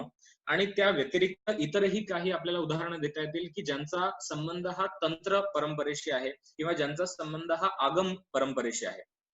आता अगदी प्रसिद्ध उदाहरण द्यायचं झालं तर आपण जेव्हा गणपतीची प्रतिष्ठापना करतो, तर गणपतीची प्रतिष्ठापना करणे किंवा गणपतीची उपासना करणे हा जो एक कर्मकांड आहे, हे जे एक विशिष्ट विधी आहे, याचा संबंध हा तंत्र परंपरेशी आहे. तंत्र परंपरेशी का बरं? कारण की ज्या ज्या ठिकाणी बीज मंत्रांचा उल्लेख येतो, आता समजा तुम्ही जर लक्षपूर्वक गणपतीची प्रतिष्ठापना करताना जर बघितलं की त्याच्यामध्ये प्राण प्रतिष्ठा केली जाते आणि प्राण प्रतिष्ठा करताना वेगवेगळे बीज मंत्र म्हटले जातात. बीज मंत्र म्हणजे काय, की ज्याच्यामध्ये थोडक्यामध्ये फक्त एकच अक्षर आणि एकच, ज्याला आपण इंग्लिशमध्ये म्हणतो की वन सिलेबल, सिंगल सिलेबल, अशा प्रकारचे जे बीज मंत्र आहेत, उदाहरणार्थ यम, रम, लम, वम वगैरे, तर हे जे बीज मंत्र आहेत, या प्रकारच्या बीज मंत्रांचा उल्लेख आणि अशा प्रकारचं जे कर्म असतं हे तंत्र परंपरेशी संबंधित असतं. त्यामुळे आपल्याला जरी माहिती नाही की आपण गणपतीची उपासना, गणपतीची प्रतिष्ठापना आपल्या घरी आपण दरवर्षी करत असू, पण तरी सुद्धा ते जो विधी आहे, तो जो विधी आहे त्याचा संबंध हा तंत्र परंपरेशी आहे. म्हणजे एकूण आता आपण जी काही चर्चा केली की कर्मकांड हे किती प्रकारचं असू शकतं, तर एक सामान्यपणे आपल्याला असं लक्षात येईल की आपण ज्या प्रकारचं कर्मकांड करतो ते एकूण 4 पद्धतीचं आहे. एक म्हणजे श्रौत कर्म, ज्याचा उल्लेख वेदांमध्येच आपल्याला आढळतो, जसे मी उदाहरण सांगितले की दर्शपूर्ण मास याग किंवा वाजपेय याग किंवा ज्योतिष्टोम याग, अशा प्रकारचे जे याग आहेत ज्यांचं वर्णन हे वेदांमध्येच आहे ते झाले श्रौत याग. त्यानंतर 16 संस्कार हे उदाहरण आहे स्मार्त कर्म किंवा स्मार्त यागांचं. त्यानंतर तिसरं आहे पौराणिक याग, जसं आपल्याला उदाहरण मी सांगितलं की नवचंडी जो आपण याग करतो किंवा दुर्गेची आपण उपासना करताना जे काही हवन वगैरे करतो त्याचा संबंध आहे पुराणांशी किंवा पौराणिक परंपरेशी, तर ते सगळे झाले पौराणिक कर्म. आणि चौथं जे आहे गणपतीची उपासना किंवा गणपतीची प्रतिष्ठापना, याचा संबंध आहे तंत्र परंपरेशी किंवा आगम परंपरेशी. असे 4 प्रकारे कर्म आपल्याला समजता येईल. आणि काय होतं की जरी आपण कर्म करतो तरी सुद्धा गुरुजी आपल्याला सूचना देतात की तुम्ही आता हे करा, तुम्ही आता ते करा. हे श्रौत परंपरेमध्ये अजिबातच चालत नाही. श्रौत परंपरेमध्ये अशा पद्धतीचं कर्म चालत नाही आणि इतर कर्मांमध्येही खरं सांगायचं तर अशा पद्धतीचं चालत नाही. म्हणजे इतरांनी सूचना द्याव्या, पुरोहितांनी सूचना दिली पाहिजे की तुम्ही आता असं करा किंवा तसं करा, असं इतर परंपरांमध्येही चालत नाही. पण आता कर्म करणाऱ्या व्यक्तींना त्याचं यथायोग्य ज्ञान नसल्यामुळे आपल्याला पुरोहितांकडनं जाणून घ्यावं लागतं की आता मी काय केलं पाहिजे. म्हणजे खरं सांगायचं तर जे व्यक्ती कर्म करणारे आहेत आणि जे व्यक्ती कर्म करवून घेणारे आहेत, म्हणजे जो यजमान आहे किंवा जे पुरोहित आहेत, त्या सर्वांना त्याचं ज्ञान असलं पाहिजे आणि त्यांना जे जे कर्म करायचं त्या अनुषंगाने त्याने ते कर्म केलं पाहिजे. पण आता बऱ्याच लोकांना त्या गोष्टीची माहिती नसल्यामुळे आपण इतरांवरती अवलंबून असतो आणि जे गुरुजी सांगतात ते आपण त्या पद्धतीने करत जातो. तर ही एकूण ज्या पद्धतीचं कर्म आपण करतो त्याचं हे थोडक्यामध्ये एक पार्श्वभूमी झाली. आता आपण जे काही कर्म करतो, आपल्याला असा प्रश्न पडला असेल म्हणजे आपण जे काही कर्म आता करतोय त्याच्यामध्ये वेदांचा काहीच संबंध नाही का, आपल्याला हा प्रश्न पडला असेल. तर याच्यामध्ये आपल्याला फक्त असं म्हणता येईल की जे कर्म आपण करतो, आपण जर सत्यनारायणाची पूजा केली किंवा आपण वास्तुशांती केली किंवा आपण इतर जसं आपण षोडशोपचार पूजा करतो देवाची वगैरे, तर या सगळ्या कर्मांचा उल्लेख वेदांमध्ये नाहीये. सत्यनारायणाची पूजा कशी करावी याचा उल्लेख वेदांमध्ये नाहीये, वास्तुशांती कशी करावी याचा उल्लेख वेदांमध्ये नाहीये. म्हणजे जरी ही कर्म जे आपण करतो यांचा उल्लेख वेदांमध्ये नसला, जरी यांचा संबंध स्मार्त किंवा पौराणिक किंवा तंत्र परंपरेशी असला, तरी सुद्धा कर्म करत असताना कधी कधी मंत्रांचं उच्चारण जे केलं जातं ते मंत्र वैदिक असतात. म्हणजे त्या कर्माचा उल्लेख जरी वेदांमध्ये नसला तरी सुद्धा ते कर्म करत असताना ज्या मंत्रांचं उच्चारण केलं जातं ते मंत्र वैदिक असतात. त्यामुळे आपण जे कर्म करतो त्याच्यातले मंत्र वैदिक असू शकतात, पण ते कर्म वैदिक नाहीये. ते कर्म जे आहे ते श्रौत कर्म नाहीये. आता जे अगदी काही जे प्रसिद्ध मंत्र आहेत की जेव्हा आपण रोज सुद्धा घरी आपण जेव्हा पूजा करतो तेव्हा यज्ञेन यज्ञमयजंत देवाहा, हा जो एक मंत्र आहे, किंवा गणानान्त्वा गणपतीं हवामहे, किंवा स्वस्तिनः इंद्रो वृद्धश्रवाहा, अशा प्रकारचे जे मंत्र आहेत ते वेदांचेच मंत्र आहेत. पण तरी सुद्धा कर्म करत असताना ते कर्म वैदिक नाहीयेत. हा एक सूक्ष्म भेद आपल्याला जाणून घेतला पाहिजे. तर ही एक सुरुवातीला आपण जी चर्चा केली ती एक एकूण कर्म म्हणजे काय, कर्मकांड म्हणजे काय आणि त्याच्यामध्ये कसे वेगवेगळे कर्म असतात हे आपण जाणून घेतलं. आणि जसं मी सांगितलं की मीमांसा दर्शन हे फक्त वेदांमधल्या कर्मकांडाची चर्चा करतात, ते इतर कर्मकांडाची चर्चा करत नाही, कारण की त्यांनी त्यांची व्याप्ती फक्त श्रौत यागांपुरतच सीमित ठेवलेली आहे, जसं आपण सुरुवातीला बघितलं. आणि जसं मी म्हटलं की वेदांवरतीच आश्रित असल्यामुळे त्यांचं अंतिम जे प्रमाण आहे मीमांसा दर्शनानुसार ते म्हणजे फक्त वेदच आहे. आता जसं काल आपण चर्चा करत होतो न्याय दर्शनामधले जे प्रमाण आहेत, प्रत्यक्ष प्रमाण, अनुमान प्रमाण, उपमान प्रमाण आणि शब्द प्रमाण. आता जर आपण एक प्रमाणांची तुलना केली की कुठलं प्रमाण आपण श्रेष्ठ मानावं, आपण प्रत्यक्ष प्रमाणाला श्रेष्ठ मानावं का अनुमानाला श्रेष्ठ मानावं की उपमानाला श्रेष्ठ मानावं की शब्द प्रमाणाला श्रेष्ठ मानावं, तर जास्तीत जास्त लोकांना असंच वाटेल की प्रत्यक्ष प्रमाण हे जास्त श्रेष्ठ आहे. कारण की प्रत्यक्ष म्हणजे काय की जे आपल्याला स्वतःला डोळ्यासमोर दिसतंय, जे आपण स्वतः अनुभवतोय आणि ज्या गोष्टीचं आपल्याला स्वतःला ज्ञान होतंय ते प्रत्यक्ष प्रमाण हे जास्त श्रेष्ठ आहे असं आपल्याला वाटेल. पण यामध्ये दर्शनांमध्ये 2 वेगवेगळी मतं दिसून येतात की न्याय दर्शन, वैशेषिक दर्शन, सांख्य आणि योग ही जी 4 दर्शन आहेत याच्यामध्ये ते प्रत्यक्ष प्रमाणाला जास्त महत्व देतात. पण मीमांसा आणि वेदांत या 2 दर्शनामध्ये ते शब्द प्रमाणाला जास्त महत्व देतात. कारण की जसं मी सांगितलं की जे काही चर्चा या 2 दर्शनामध्ये केली जाते ती पूर्णपणे वेदांवरतीच आश्रित आहे. त्याच्यामुळे प्रत्यक्ष प्रमाणापेक्षा सुद्धा त्यांना शब्द प्रमाण हे जास्त प्रबळ आहे, शब्द प्रमाण हे जास्त महत्वाचं आहे असं मीमांसा दर्शन आणि वेदांत दर्शन सांगतं. म्हणजे याच्यामध्ये वेद किंवा शब्द प्रमाण हे जास्त महत्वाचं आहे प्रत्यक्ष प्रमाणापेक्षा सुद्धा. कारण की वेदांमध्ये सांगितलेले काही काही कर्म किंवा त्यांचे जे फळ आहेत, या काही गोष्टी आपल्याला प्रत्यक्ष प्रमाणाच्या द्वारे दिसू शकत नाहीत, पण तरी सुद्धा ते वेदांमध्ये सांगितलं आहे आणि वेद हे त्यांचं अंतिम प्रामाण्य असल्यामुळे त्यांना ते स्वीकार करतात.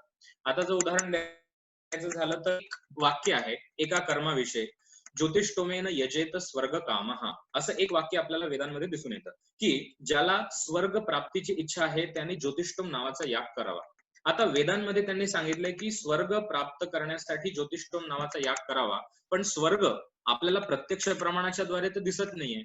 मग आपण तो मानला पाहिजे की नाही मानला पाहिजे? तर मीमांसा दर्शनासमोर आता दोन पर्याय आहेत की प्रत्यक्ष प्रमाणाच्या द्वारे एखाद्या गोष्टीचं ज्ञान होत नाहीये, पण जर शब्द प्रमाणाच्या द्वारे एखाद्या गोष्टीचं ज्ञान होते तर ते मानायचं का नाही?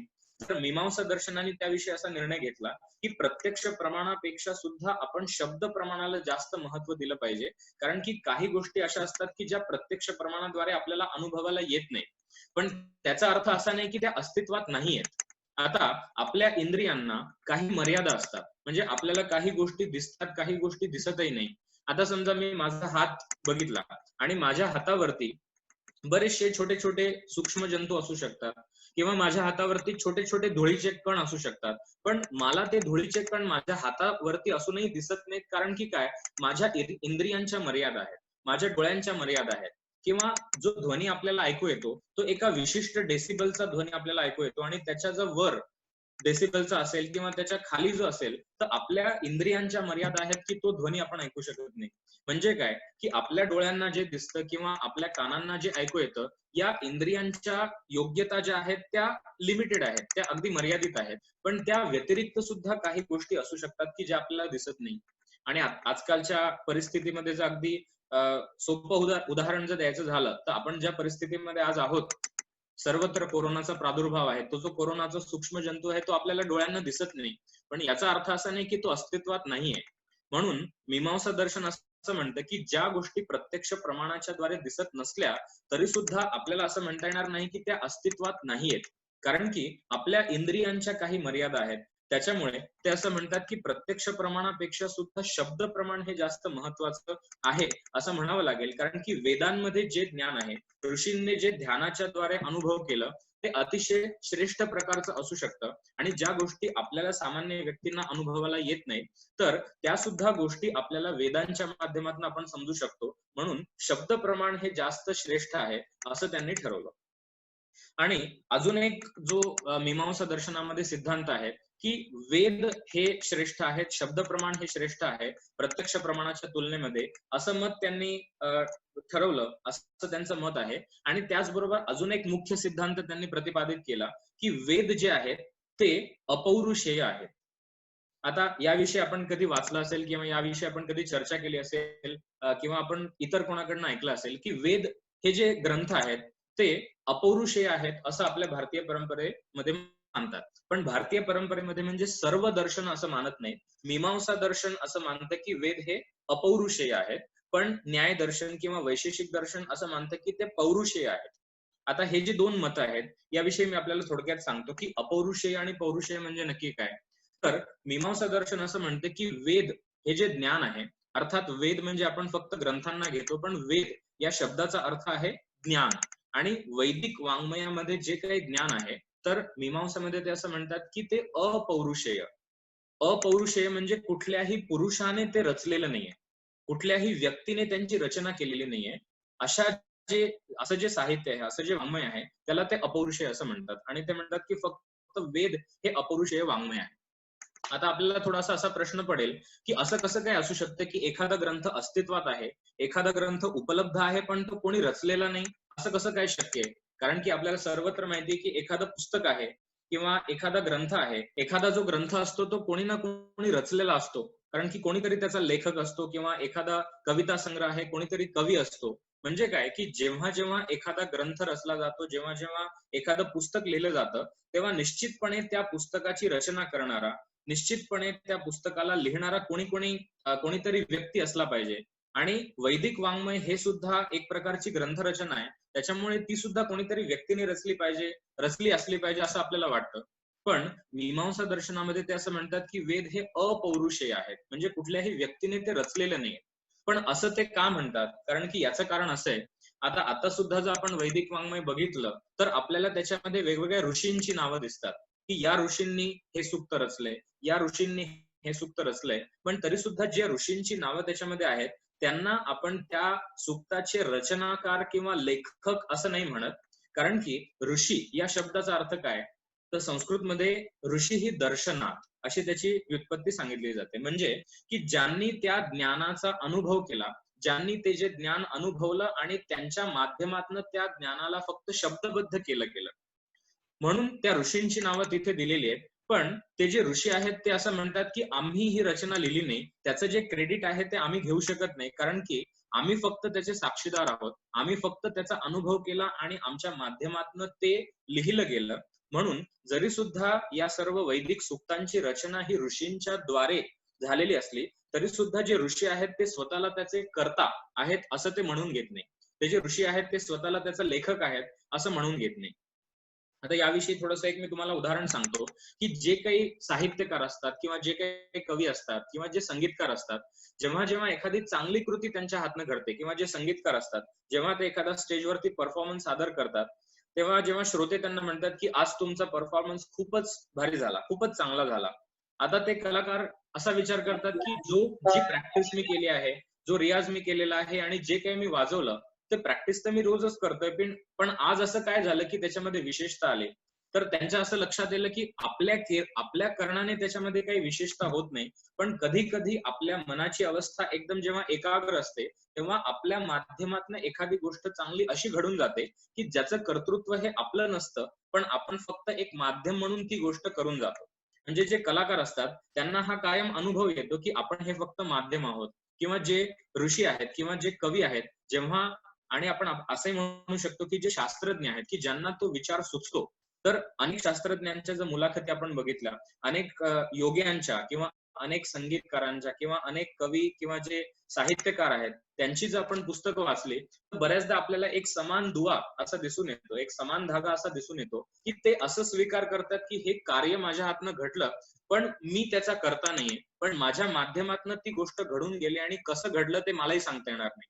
म्हणजे एवढं चांगलं संगीत आज उत्पन्न झालं पण ते कसं काय झालं मला सांगता येणार नाही. किंवा एवढी छान कविता सुचली पण ती आजच कशी काय सुचली आणि कशामुळे सुचली त्याला काही निश्चित कारण सांगता येणार नाही.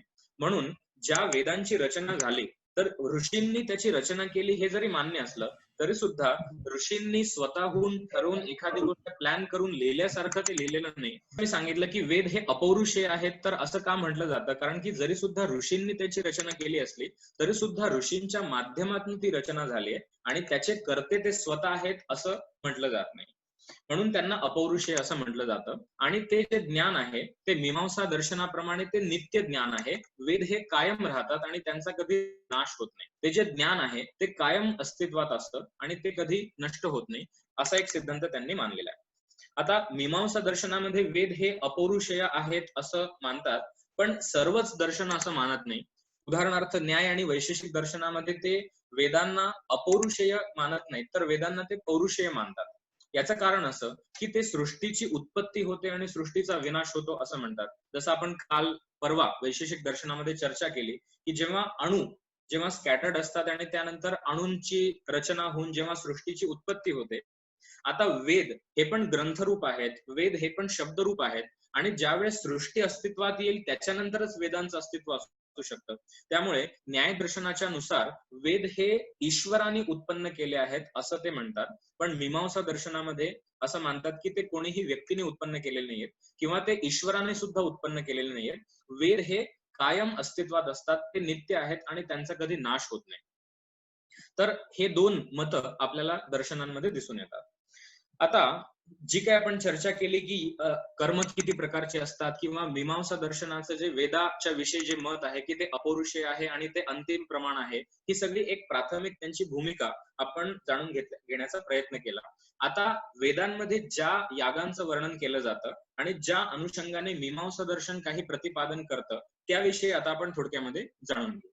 तर जे पण याग वेदांमध्ये आहेत तर त्या यागांना आपण दोन भागामध्ये विभाजित करू शकतो, की ज्या यागांचं दृष्ट फल आहे आणि ज्या यागांचं अदृष्ट फल आहे. म्हणजे काय, की काही याग असे आहेत की ते याग केल्याने जे काही फळ मिळणार आहे ते आपल्याला समोर आपल्या दिसू शकतं.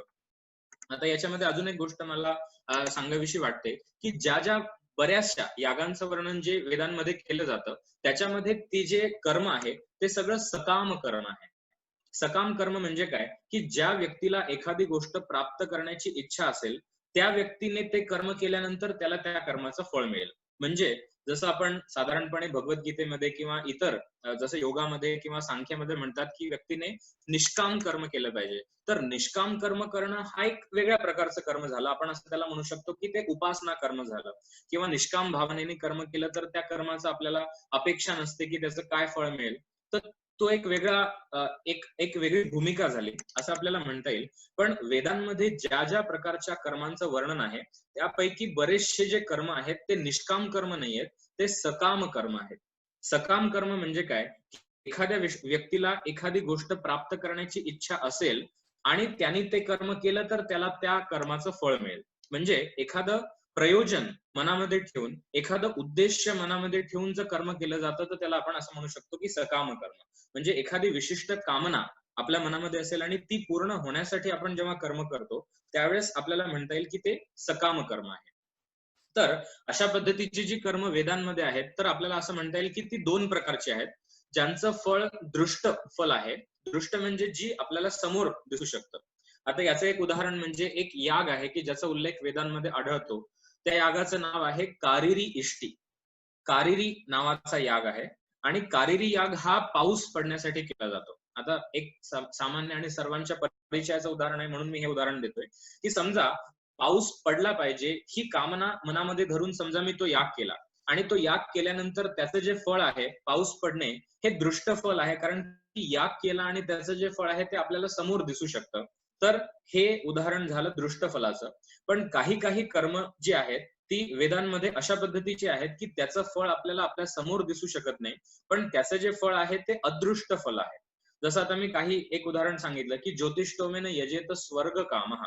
आता स्वर्ग हे जे फळ आहे हे आपल्याला समोर दिसू शकत नाही, कारण की ते इंद्रियांच्या माध्यमातून आपल्याला जाणून घेता येत नाही. तर ते म्हणतात की जे अदृष्ट फल आहे की जे आपल्याला समोर दिसत नाही, तर आपल्या मनामध्ये अशी पण शंका येईल की मग जर अदृष्ट आहे, जर स्वर्ग कोणी बघितला नाही आणि हा याग केल्यानंतर नक्की हे फळ मिळेल का नाही याची शाश्वती कोणालाच माहिती नाही, तर कशावरनं स्वर्ग असतो किंवा कशावरनं स्वर्ग असला पाहिजे, अशी शंका जर आपल्या मनात आली, तर मीमांसा दर्शनामध्ये ते असं म्हणतात की वेदांमध्ये जे सांगितलेलं आहे त्याला त्यांनी प्रयोग असा शब्द वापरला.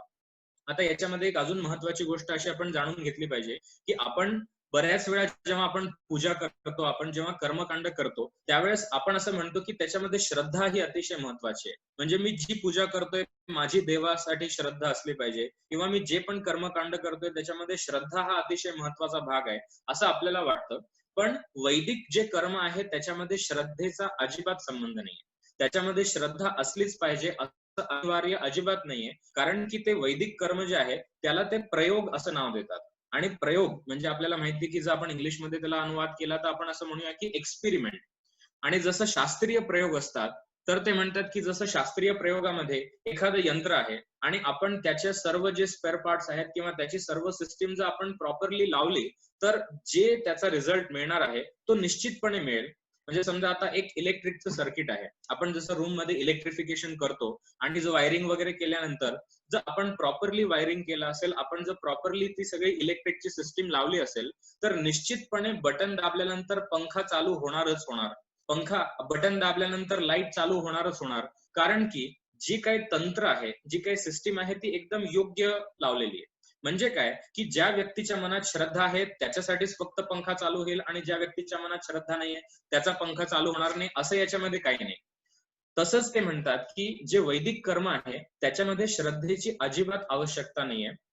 म्हणजे काय, की जे पण कर्म तुम्ही करता आहात ते जर तुम्ही एकदम प्रॉपरली केलं, जर त्याच्यामध्ये स्टेप नंबर 1, स्टेप नंबर 2 ज्या काही पायऱ्या आहेत, जर एकदम यथायोग्य पद्धतीने जर कर्म केलं तर निश्चितपणे त्याचं फळ मिळू शकतं. त्याच्यामुळे काही गोष्टी जरी आपल्याला अदृष्ट असतील, काही गोष्टी जरी आपल्याला दिसत नसतील, तरी सुद्धा जर त्या पद्धतीने कर्म आपण करत गेलो आणि श्रद्धा नसली तरी सुद्धा जसा प्रयोग असतो, जसा शास्त्रीय प्रयोग असतो, तर योग्य पद्धतीने कर्म केलं तर निश्चितपणे त्याचं फळ मिळेल असं प्रतिपादन मीमांसा करतात. म्हणजे एक अजून महत्वाची गोष्ट आपण याच्यात लक्षात घेतली पाहिजे की याच्यामध्ये श्रद्धेचा काहीही संबंध नाहीये. तर जे काही ते करतात, ज्या कर्माविषयी ते बोलतात, त्याच्यामध्ये ते असं म्हणतात की हा प्रयोग आहे आणि जो व्यक्ती तो प्रयोग अतिशय योग्य पद्धतीने करेल आणि बिनचूक करेल, त्याला निश्चितपणे त्या कर्माचं फळ मिळू शकतं. आता तसं का बरं? आणि जसं मी उदाहरण सांगितलं की जे अदृष्ट फल आहे, म्हणजे ज्या यागाचं फळ आपल्याला साक्षात दिसत नाही, त्या कर्माचं फळ आपल्याला समोर दिसत नाही, तर नक्की काय गॅरंटी आहे की त्या कर्माचं ते फळ मिळेल? काय गॅरंटी की स्वर्ग अस्तित्वात असतो किंवा तो याग केल्यानंतर व्यक्तीला स्वर्ग मिळेल?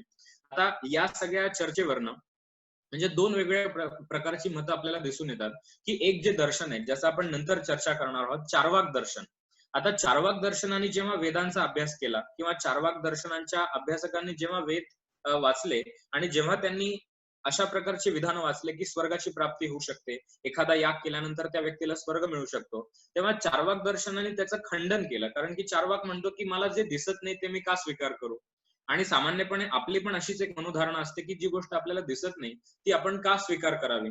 आपण असं का मानावं की स्वर्ग म्हणजे काहीतरी असतं? आपण असं का मानावं की ज्या गोष्टी आपल्याला दिसत नाहीत त्या पण अस्तित्वात असतात? तर जसं मी सांगितलं की मीमांसा दर्शनाचा जो एक अप्रोच आहे, मीमांसा दर्शनाची जी भूमिका आहे ती चार्वाक दर्शनापेक्षा थोडीशी वेगळी आहे.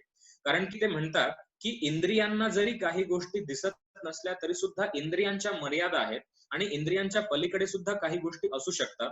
आणि जर शब्द प्रमाणाच्या द्वारे, जर वेदांच्या माध्यमातून आपल्याला एखादी गोष्ट जर जाणता येत असेल आणि जर आपण ते करून बघितलं तर निश्चितप्रमाणे आपल्याला त्याचं फळ मिळू शकेल. तर अशा अनुषंगाने त्यांनी ते याग करून पण बघितले. अशा अनुषंगाने त्यांनी ते प्रयोग करून पण बघितले आणि जेव्हा त्यांच्या असं लक्षात आलं की जे दृष्टफल वाले याग आहेत, म्हणजे समजा मी उदाहरण दिलं की पाऊस पडण्यासाठी किंवा इतर काही गोष्टींसाठी जे याग आहेत, ते जर आपण प्रयोग म्हणून अगदी सिस्टमॅटिकली केले, कुठलीही त्याच्यामध्ये चूक न करता केले, तर निश्चितपणे त्या यागाचं फळ मिळतं. आणि जो नियम दृष्ट यागांना लागू आहे, तसाच नियम अदृष्ट यागांना सुद्धा लागू असेल असं अनुमानाच्या द्वारे त्यांनी सिद्ध केलं. जसं आपण नॉर्मली आपल्या आयुष्यामध्ये पण बघतो की समजा आता आपण एखादा नवीन पदार्थ बनवला आणि आपल्याला नवीन पदार्थ कसा झालाय हे आपल्याला जर जाणून घ्यायचं असेल तर आपण काय करतो की त्याच्यातलं थोडंसं आपण एक चव घेऊन बघतो. एक चमचा आपण फक्त त्याची चव घेऊन बघतो आणि एक चमचा जर उत्तम असेल तर आपण असं अनुमान करतो की बाकी पण जो पदार्थ आहे, जो बाकी भांड्यामध्ये आहे तो पण उत्तमच असला पाहिजे कारण की त्याच्यातलाच आपण चमचा घेतला आहे.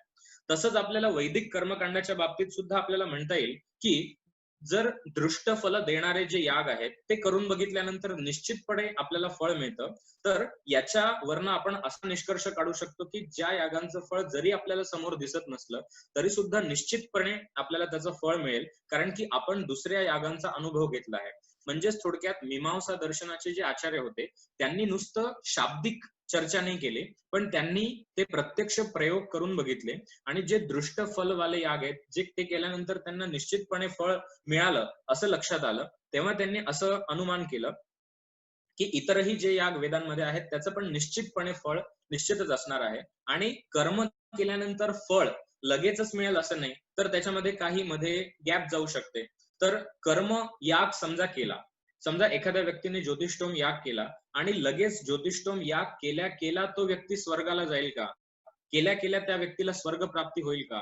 तर ते म्हणतात की लगेच यागाचं फळ मिळतं असं नाही. कारण की प्रत्येक कर्म केल्यानंतर एक फळ मिळण्यासाठी मध्ये काही कालावधी असतो. तर त्यांनी एक नवीन सिद्धांत सांगितला, तो म्हणजे एक अपूर्व संकल्पना आहे. आता मला असं वाटतं की ही जी अपूर्व संकल्पना आहे याविषयी चर्चा करण्यासाठी मी तुम्हाला एक स्लाइड शेअर करतो, म्हणजे त्या दृष्टीने आपण चर्चा करू शकतो. जसं मी आपल्याला सांगितलं की जे वैदिक कर्म आहेत, जे मीमांसा दर्शनाने ज्यांची चर्चा केली आहे, तर ते म्हणतात की याच्यामध्ये श्रद्धेचा काहीही संबंध नाही. आणि एक गोष्ट आपल्याला लक्षात घेतली पाहिजे की आपण जेव्हा म्हणतो की याग आपण जेव्हा करतोय किंवा जेव्हा एखादं कर्म आपण करतोय, तर ते फक्त एक कर्म नाहीये, तर ते अनेक कर्मांची एक शृंखला आहे. आता उदाहरणार्थ आपण जेव्हा स्वयंपाक करतो, तर आपण ज्याला म्हणतो की स्वयंपाक केलाय, तर स्वयंपाक करणं ही नक्की कुठली क्रिया आहे? म्हणजे आपण जेव्हा बाजारातनं सामान आणतो, बाजारातनं आपण भाजी घेऊन येतो किंवा आपण धान्य घेऊन येतो, त्याला स्वयंपाक करणे असं म्हणतात. की भाजी आपण जेव्हा चिरतो त्याला स्वयंपाक करणे असं म्हणतात, किंवा भाजी आपण धुतो त्याला स्वयंपाक करणे असं म्हणतात, किंवा गॅस ऑन केला म्हणजे स्वयंपाक करणे, का गॅसवरती भांड ठेवलं आणि भांड्यामध्ये आपण तेल, मसाला, मोहरी, भाजी वगैरे टाकली. म्हणजे स्वयंपाक करणे ही जी क्रिया आहे ही नक्की कुठली क्रिया आहे? तर आपल्याला काही एखादी स्पेसिफिक क्रिया दाखवता येणार नाही की ही क्रिया म्हणजे स्वयंपाक करणे. असं आपल्याला म्हणता येणार नाही की गॅस चालू करणे म्हणजे स्वयंपाक आहे, किंवा असं आपल्याला म्हणता येणार नाही की भाजी चिरणे म्हणजे स्वयंपाक आहे. पण या सर्व क्रियांना एकत्रितपणे आपण जेव्हा म्हणतो, तेव्हा त्या संपूर्ण क्रिया एकत्रितपणे जर घेतल्या तर आपल्याला असं म्हणता येईल की ती म्हणजे स्वयंपाक करणे. म्हणजे भाजी आणण्यापासनं, ती चिरण्यापासनं, ते शिजवण्यापासनं, शेवटी जेव्हा ती तयार होते, ही संपूर्ण जी प्रक्रिया आहे त्याला आपल्याला असं म्हणता येईल की ते म्हणजे स्वयंपाक आहे. तसंच यागाच्या बाबतीत जर विचार करायचा जर ठरवला, तर याग म्हणजे ही फक्त एक क्रिया नाहीये. याग म्हणजे फक्त असं नाही की आपल्या समोर, म्हणजे आपण जी मनामध्ये एक इमेज आपल्या असते की याग म्हणजे काय, की काहीतरी अग्नी प्रज्वलित करून 4 लोक त्याच्या बाजूला बसलेत आणि त्याच्यात काहीतरी टाकतायत. आपल्याला फक्त एवढंच आपण कल्पना करतो की याग म्हणजे अग्नीमध्ये काहीतरी टाकणे. पण याग म्हणजे फक्त एक क्रिया नसून अनेक क्रिया त्याच्यामध्ये समाविष्ट होतात. आणि जसं स्वयंपाक म्हणजे फक्त एक क्रिया नाहीये, पण जर सर्व क्रिया आपण स्टेप बाय स्टेप केल्या आणि जर प्रॉपरली केल्या तरच तो स्वयंपाक व्यवस्थित होऊ शकतो. म्हणजे स्वयंपाक करताना सुद्धा जर एखादी स्टेप आपण चुकवली, म्हणजे भाजी शिजवण्यासाठी जर 5 मिनिटं लागणार असेल आणि 5 मिनिटं लागणार असतील आणि त्याच्यासाठी जर आपण 15 मिनिटं ती भाजी गॅसवर ठेवली तर काय होईल? तो स्वयंपाक जो आहे तो बिघडेल. तसंच ते म्हणतात की याग करत असताना सुद्धा आपल्याला अशाच पद्धतीने अतिशय काळजीपूर्वक ज्या काही स्टेप्स आहेत त्या आपण एकदम यथायोग्य पद्धतीने केल्या, त्या आपण एकदम प्रॉपरली केल्या, तरी सुद्धा श्रद्धा नसतानाही जसा प्रयोग असतो, जसा शास्त्रीय प्रयोग असतो, तसंच आपण ते कर्म केलं तर निश्चितपणे त्याच्यामध्ये फळ मिळू शकतं. आता आपल्या समोर जे दिसतंय, जसं मी सांगितलं की step number 1, step number 2, step number 3, म्हणजे याग हा फक्त एक क्रिया नसून, याग म्हणजे फक्त एक कर्म नसून अनेक कर्मांची ती शृंखला आहे. एक कर्म, दुसरं कर्म, तिसरं कर्म, चौथं कर्म. तसं एखाद्या यागामध्ये एक समजा आपण गृहीत धरलं की 500 वेगवेगळ्या क्रिया त्याच्यामध्ये आहेत. आणि त्या 500 क्रिया म्हणजे अगदी छोट्या छोट्या क्रिया पण असू शकतात. की समजा म्हणजे एखादा कर्म चालू करताना सुरुवातीला आपण मंत्र म्हटला, तर एक मंत्र म्हणणे ही एक क्रिया झाली. एखाद्या देवतेची प्रतिष्ठापना केली, देवतेला आवाहन करणे ही एक क्रिया होऊ शकते, किंवा पूजन करणे ही वेगळी क्रिया होऊ शकते. म्हणजे काय, एका यागामध्ये अनेक छोट्या छोट्या छोट्या छोट्या क्रिया असू शकतात. तर अशा अनेक छोट्या छोट्या क्रियांची जी शृंखला आहे, अनेक सामूहिकपणे ज्या क्रिया होतात, त्या सर्व क्रियांच्या समूहाला आपण याग असं म्हणू शकतो. तर ते असं म्हणतात की ज्या काही स्टेप्स आहेत, step number 1, step number 2, step number 3, या अगदी प्रॉपरली केल्या गेल्या पाहिजेत. आणि जेव्हा आपण प्रत्येक क्रिया ही योग्य पद्धतीने करू, तेव्हा त्या क्रियेपासून एक अपूर्व उत्पन्न होईल. आता अपूर्व म्हणजे काय, की सामान्य भाषेत जर आपण म्हणलं की एक पुण्य सारखं तयार होतं. म्हणजे काय, की एक कर्म केलं त्याचं एक पुण्य मिळालं, दुसरं कर्म केलं त्याचं दुसरं पुण्य मिळालं.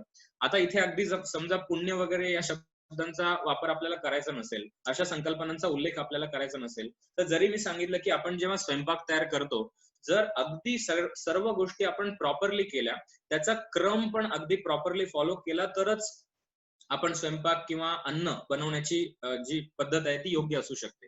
आपण जर त्या क्रियेमध्ये उलटफेर केला, म्हणजे काय, की समजा मी भाजी आधी शिजवून घेतली आणि नंतर ती धुतली, तर काय होईल? तो स्वयंपाक पूर्ण बिघडेल. किंवा मी ती धुतलीच नाही आणि जसेच्या तसे देठ आहेत त्या भाजीचे किंवा टरफल आहेत त्या सकट जर मी ती भाजी शिजवली, तर काय होईल? म्हणजे तो पदार्थ चांगला बनणार नाही. त्याच पद्धतीने यागामध्ये जे कर्म आहेत ते त्या क्रमानेच केले गेले पाहिजेत. आणि कर्म करत असताना प्रत्येक कर्माचा जो एक कालावधी आहे तो पण निश्चित असला पाहिजे आणि त्याच्यामध्ये कुठेही पॉज घेतला नाही गेला पाहिजे. अशा पद्धतीने जर आपण कर्म करत गेलो, तरच आपल्याला त्या कर्माचं फळ मिळू शकतं, असं मीमांसा दर्शन सांगतं. म्हणजे काय, की जसं स्वयंपाक करताना एखादी भाजी शिजवताना जर ती 5 मिनिटात शिजत असेल आणि मी जर त्याला 20 मिनिटं गॅसवर तसंच ठेवलं तर ती जळून जाईल.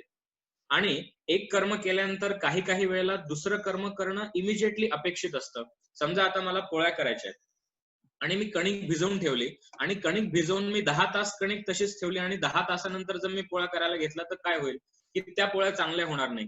तर अशाच पद्धतीने ते म्हणतात की समान नियम आपल्याला वैदिक कर्मकांडाच्या बाबतीत, वैदिक यागांच्या बाबतीत सुद्धा आपल्याला लागू करावा लागतो की step number 1, step number 2, step number 3, step number 4 ज्या पण काही यागामधल्या क्रिया आहेत त्या करत असताना त्या एकानंतर एक झाल्या तरच त्याच्यामध्ये संबंध राहू शकतो.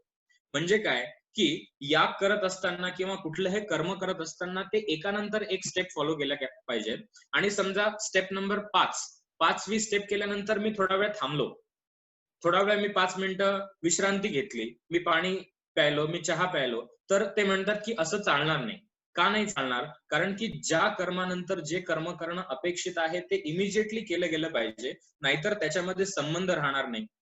म्हणजे उदाहरणार्थ समजा वाक्य बोलत असताना सुद्धा जे काही शब्द मी एका वाक्यामध्ये बोलतोय, जर मी एक शब्द आता बोलला आणि दुसरा शब्द मी 5 मिनिटानंतर बोलला तर त्याच्यामध्ये काही संबंध राहणार नाही. तसंच यागामध्ये क्रिया करत असताना सुद्धा एक क्रिया केल्यानंतर दुसरी क्रिया करताना ती त्याच्यानंतर इमिजिएटली झाली तरच त्याच्यामध्ये संबंध राहील आणि तरच त्याच्यानंतर त्या यागाचं फळ मिळू शकेल, असं मीमांसा दर्शनाने सांगितलं. याच्यावरनं आपल्या लक्षात येईल की आपण आजकाल जे काही कर्म करतोय त्याच्यामध्ये आपण पूजा करत असताना आपण मध्येच मोबाईलमध्ये पण बोलतो, पूजा करत असताना मध्येच आपण चहा पाण्यासाठी ब्रेक पण घेतो, पूजा करत असताना मध्येच आपण इतर गोष्टी पण करतो.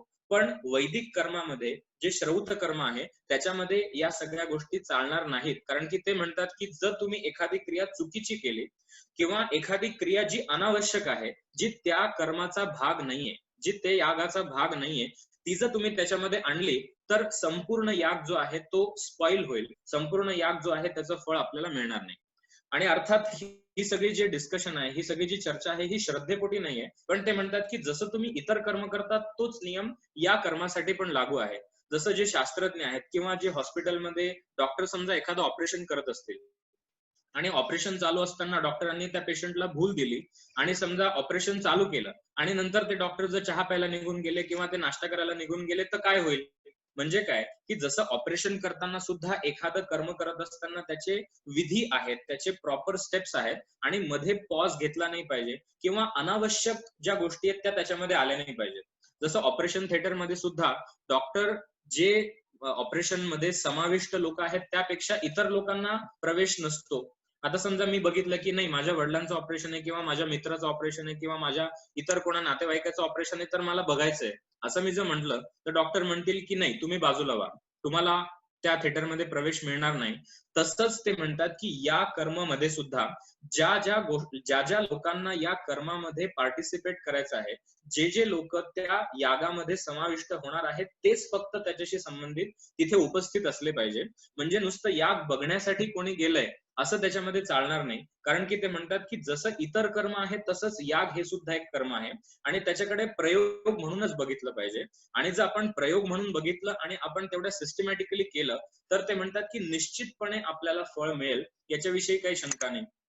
आता आपल्या मनात येत असेल की असे सगळे याग इतके जे अवघड आहेत ते करून बघितल्यानंतर सुद्धा फळ मिळेल का नाही याची काय गॅरंटी? तर मीमांसा दर्शन म्हणतं की निश्चितपणे त्याची गॅरंटी आहे, फक्त तुम्ही त्या पद्धतीने ते केलं पाहिजे. म्हणजे काय, श्रद्धेचा इथे काही संबंध नाही. जर तो प्रयोग असेल, जर तुम्ही स्टेप नंबर 1, 2, 3, 4, 5, 6 आणि जर आपण म्हणलं की स्टेप नंबर 500 पर्यंत, अर्थात हा एक मी नुसता एक आकडा म्हणून गृहीत धरलाय, पण प्रत्येक यागामध्ये जितके पण कर्म असतील ते प्रत्येक कर्म जर आपण अगदी व्यवस्थित यथायोग्य आपण फॉलो केलं आणि त्याच्यामध्ये कुठलीही चूक नाही केली तर ते म्हणतात की प्रत्येक कर्मापासून एक अपूर्व उत्पन्न होतं. अपूर्व म्हणजे आपण असं गृहीत धरतो की जे कर्म व्यवस्थितपणे पार झालं, जे कर्म आपण व्यवस्थितपणे केलं त्यामुळे अंतिम जे फळ मिळणार आहे त्याच्यासाठी आपल्याला मदत होते. तर असं अपूर्व, पहिलं कर्म व्यवस्थित केलं, पहिलं अपूर्व, दुसरं कर्म व्यवस्थित केलं, दुसरं अपूर्व, अशा पद्धतीने त्या यागाचे जे 500 स्टेप्स असतील त्या आपण जर अगदी व्यवस्थित केल्या, कुठलीही चूक न करता केल्या तर निश्चितपणे आपल्याला त्या सर्व कर्मांचं अपूर्व मिळून त्या सर्व अपूर्व एकत्रित झाल्यानंतर यागाचं फळ हे निश्चितपणे मिळू शकतं, असं प्रतिपादन मीमांसा दर्शन करतं. म्हणून जसं मी आधी सांगितलं होतं की जो व्यक्ती कर्म करणार आहे, जो यजमान आहे, त्याला सुद्धा त्या यागाचं ज्ञान असलं पाहिजे. कारण की समजा मी यजमान आहे आणि मला एखादा याग करायचा आहे आणि मी मध्ये एखादी स्टेप विसरलो आणि समजा जे गुरुजी आहेत, जे पुरोहित आहेत, त्यांनी मला जर सांगितलं की तुम्ही आता ही कर्म करा, तर त्यांनी दिलेली सूचना जो त्या यागाचा भाग नाहीये, जो त्या यागाचा अंश नाहीये, ते एक नवीन कर्म त्याच्यामध्ये समाविष्ट झालं आणि जर असं असेल तर याग काय होणार? स्पॉइल होणार. म्हणजे हा जो प्रयोग आहे याच्याकडे मीमांसा इतकं काटेकोरपणे बघतं की या ज्या स्टेप्स आहेत 500 स्टेप, त्याच्यातली एकही स्टेप जर आपण चुकीची केली किंवा एकही स्टेप आपण गाळली, म्हणजे 500 पैकी समजा 2 स्टेप मी चुकीच्या केला, तर ते म्हणतात की त्या 2 स्टेपचं अपूर्व उत्पन्न होणार नाही आणि अंतिम जे फळ आहे ते त्या यागाचं मिळणार नाही. आणि या यागाच्या ज्या स्टेप्स आहेत त्या आपण अगदी यथायोग्य केल्या तर सर्व अपूर्व उत्पन्न होईल आणि त्याचं निश्चितपणे फळ मिळेल, याच्यामध्ये कुठलीही शंका नाही. म्हणजे थोडक्यात जर आपल्याला एका वाक्यात सांगायचं असेल तर हा जो एक प्रयोग आहे, हा जो एक याग आहे, त्याच्यामध्ये ऍडिशनल पण कुठली स्टेप ऍड नाही झाली पाहिजे आणि ज्या स्टेप्स आहेत त्याच्यामधली एखादी स्टेप चुकीची पण नाही झाली पाहिजे, एखादी स्टेप कमी पण नाही झाली पाहिजे. तर ज्या पद्धतीने त्या प्रयोगाचं वर्णन, ज्या पद्धतीने त्या यागाचं वर्णन आपल्याला वेदांमध्ये दिसून येतं, तर मीमांसा दर्शन असं म्हणतं की ते तुम्ही अगदी काटेकोरपणे केलं, जसा शास्त्रीय प्रयोग असतो त्या पद्धतीने जर तुम्ही ते केलं तर निश्चितपणे त्या यागाचं ते फळ मिळू शकेल, असं ते प्रतिपादन करतात. म्हणजे आपल्या मनात जेव्हा शंका असतात की हे सगळं कर्मकांड म्हणजे काय, की केलं तर केलं, नाही तर नाही, आपल्या श्रद्धेवरती असतं किंवा कधी आपण करतो कधी आपण नाही करतो, या भूमिकेतनं ते केलं गेलं नाही पाहिजे. आणि म्हणूनच मी सांगितलं की हा जो श्रौत कर्म आहे, हे जो श्रौत याग आहे, आजकाल आपण ते कोणीही करू शकत नाही कारण की आपल्याला त्याचं ज्ञान नाही.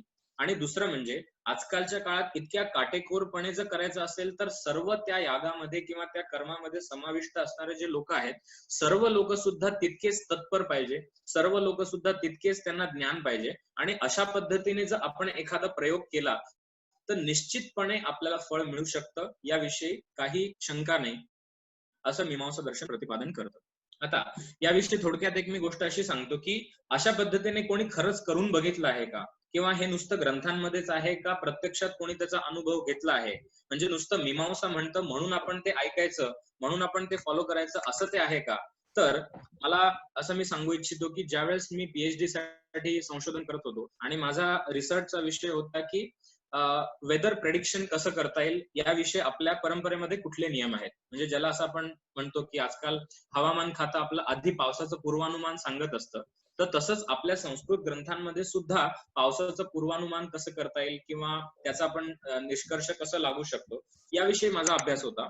आणि त्या संदर्भात जेव्हा मी अभ्यास केला तेव्हा माझा असे काही संदर्भ मला मिळाले की काही काही लोकांनी, आणि आपल्या बार्शीमध्ये, महाराष्ट्रामध्ये जिथे सोलापूरमध्ये बार्शी नावाचं एक गाव आहे, तिथे काही लोकांनी अशा प्रकारचे जे श्रौत याग आहेत पावसासाठीचे, कारण की आपल्याला माहितीये की सोलापूर बार्शी हा जो एक परिसर आहे, हा तसा वृक्ष परिसर आहे, तिथे पावसाचं प्रमाण कमी असतं. तिथे लोकांनी अशा पद्धतीचे, तिथे बऱ्याच प्रमाणात पाऊस झाला आणि तिथे प्रयोग सक्सेस झाल्यानंतर मध्य प्रदेश सरकारने त्यांना मध्य प्रदेशमध्ये तशा पद्धतीचे याग करण्यासाठी निमंत्रित केलं आणि मध्य प्रदेशमध्ये सुद्धा सलग 5 वर्ष अशा पद्धतीचे श्रौत याग त्यांनी केले होते.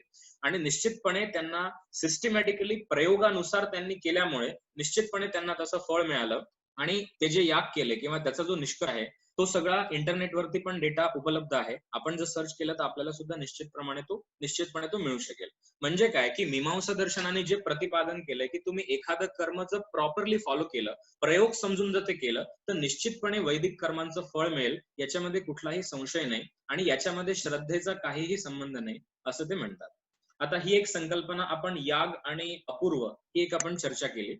आणि एक दुसरा अजून एक महत्वाचा विषय जो मीमांसा दर्शनाच्या अनुषंगाने मी तुमच्याशी शेअर करू इच्छितो किंवा ज्याविषयी आपण एक चर्चा करू शकतो, तर जितके पण वेदामध्ये वाक्य आहेत त्याविषयी त्यांनी थोडंसं डिस्कशन केलं मीमांसा दर्शनामध्ये. तर ते म्हणतात की वेद वाक्य जे आहेत, वेदांमध्ये जितकी पण वेगवेगळ्या प्रकारची वाक्य आहेत त्याचे प्रकार किती असू शकतात, तर ते म्हणतात की 5 प्रकारची वेद वाक्य आहेत. म्हणजे सर्वच वेदांमधलीच वाक्य आहेत, पण त्यांचं जर आपण स्वरूप बघितलं तर आपल्या असं लक्षात येईल की 5 प्रकारची वाक्य आहेत. तर पहिला जो वेद वाक्यांचा प्रकार आहे तो म्हणजे विधी वाक्य.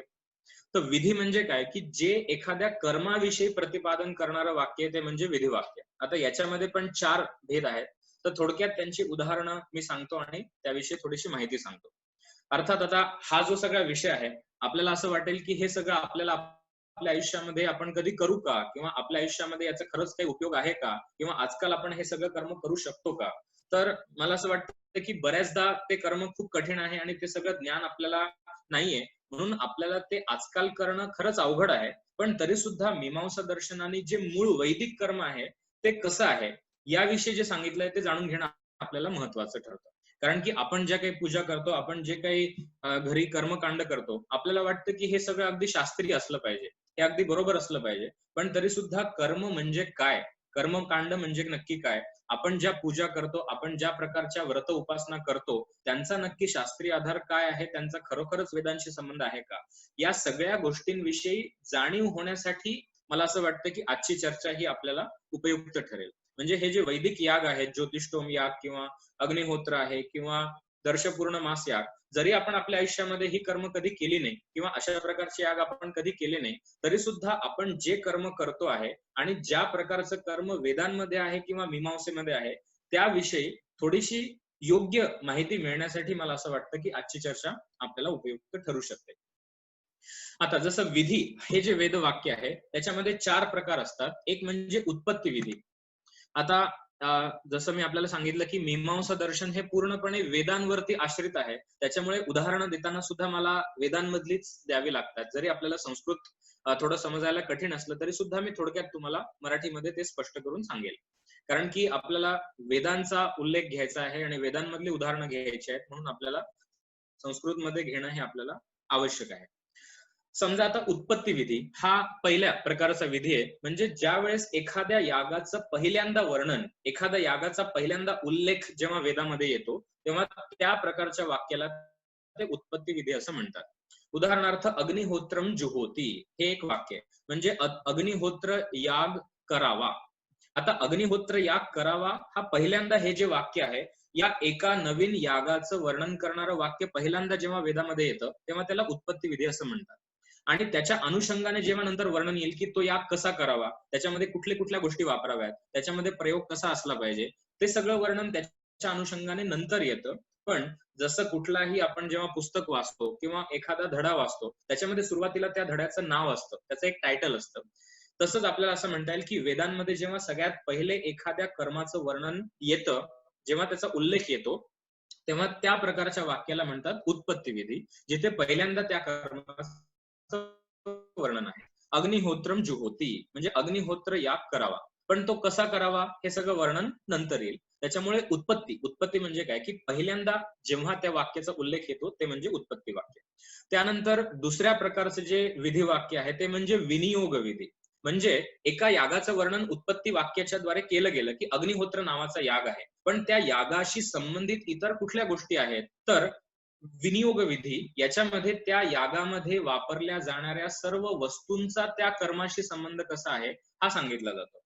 आता जसं तुम्हाला आठवत असेल की आपण वैशेषिक दर्शनामध्ये जेव्हा सप्तपदार्थांची चर्चा केली होती, तेव्हा तिथे द्रव्य हे प्रधान आहे आणि असं आपण बघितलं होतं की द्रव्य मुख्य आहे आणि गुण कर्म सामान्य वगैरे हे द्रव्यावरती अवलंबून असतात. पण मीमांसा दर्शनामध्ये कर्म हे प्रधान आहे, कारण की याग हा मुख्य आहे आणि कर्माच्या अनुषंगाने इतर काही गोष्टी या गौण असतात.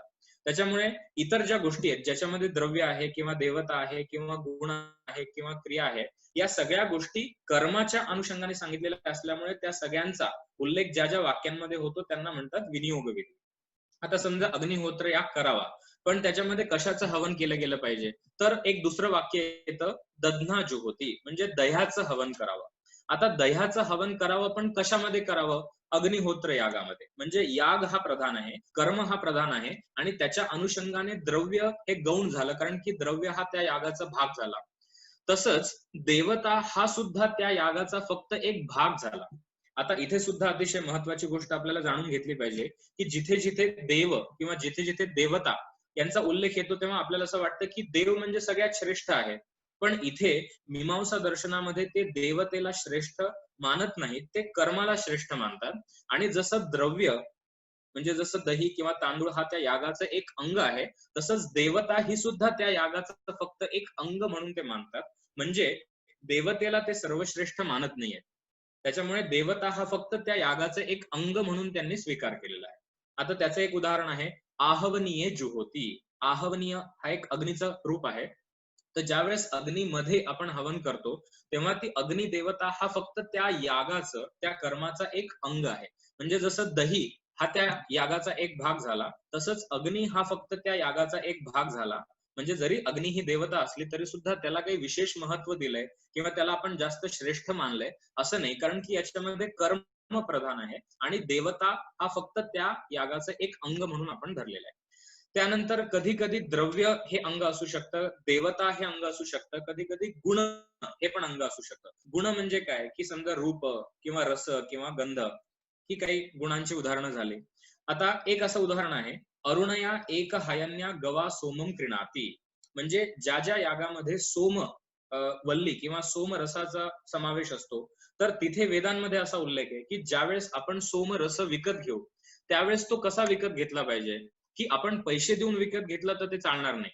कारण की जर पैसे देऊन विकत घेतला तर तसं त्या यागामध्ये सांगितलेलं नाही. पण त्या यागामध्ये वेदांनी कसं सांगितलंय की सोमरस कसा विकत घ्यावा, तर 1 वर्षाची गाय तुमच्याकडे असली पाहिजे आणि तिचा रंग पिंगट म्हणजे अरुण थोडासा लालसर तिचा रंग असला पाहिजे आणि ती गाय 1 वर्षाची असली पाहिजे.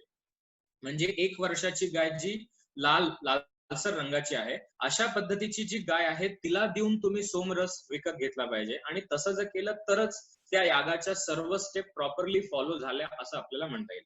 म्हणजे आपल्याला आता ही कधी कधी अतिशयोक्ती वाटेल की हे असं कसं काय, आता सोमरस त्याच्यामध्ये वापरणं हे जास्त महत्वाचं आहे. पण ते म्हणतात की सोमरस वापरणं हे जास्त महत्वाचं जरी असलं तरी सुद्धा तो सोमरस तुम्ही कसा मिळवला हे पण महत्वाचं आहे.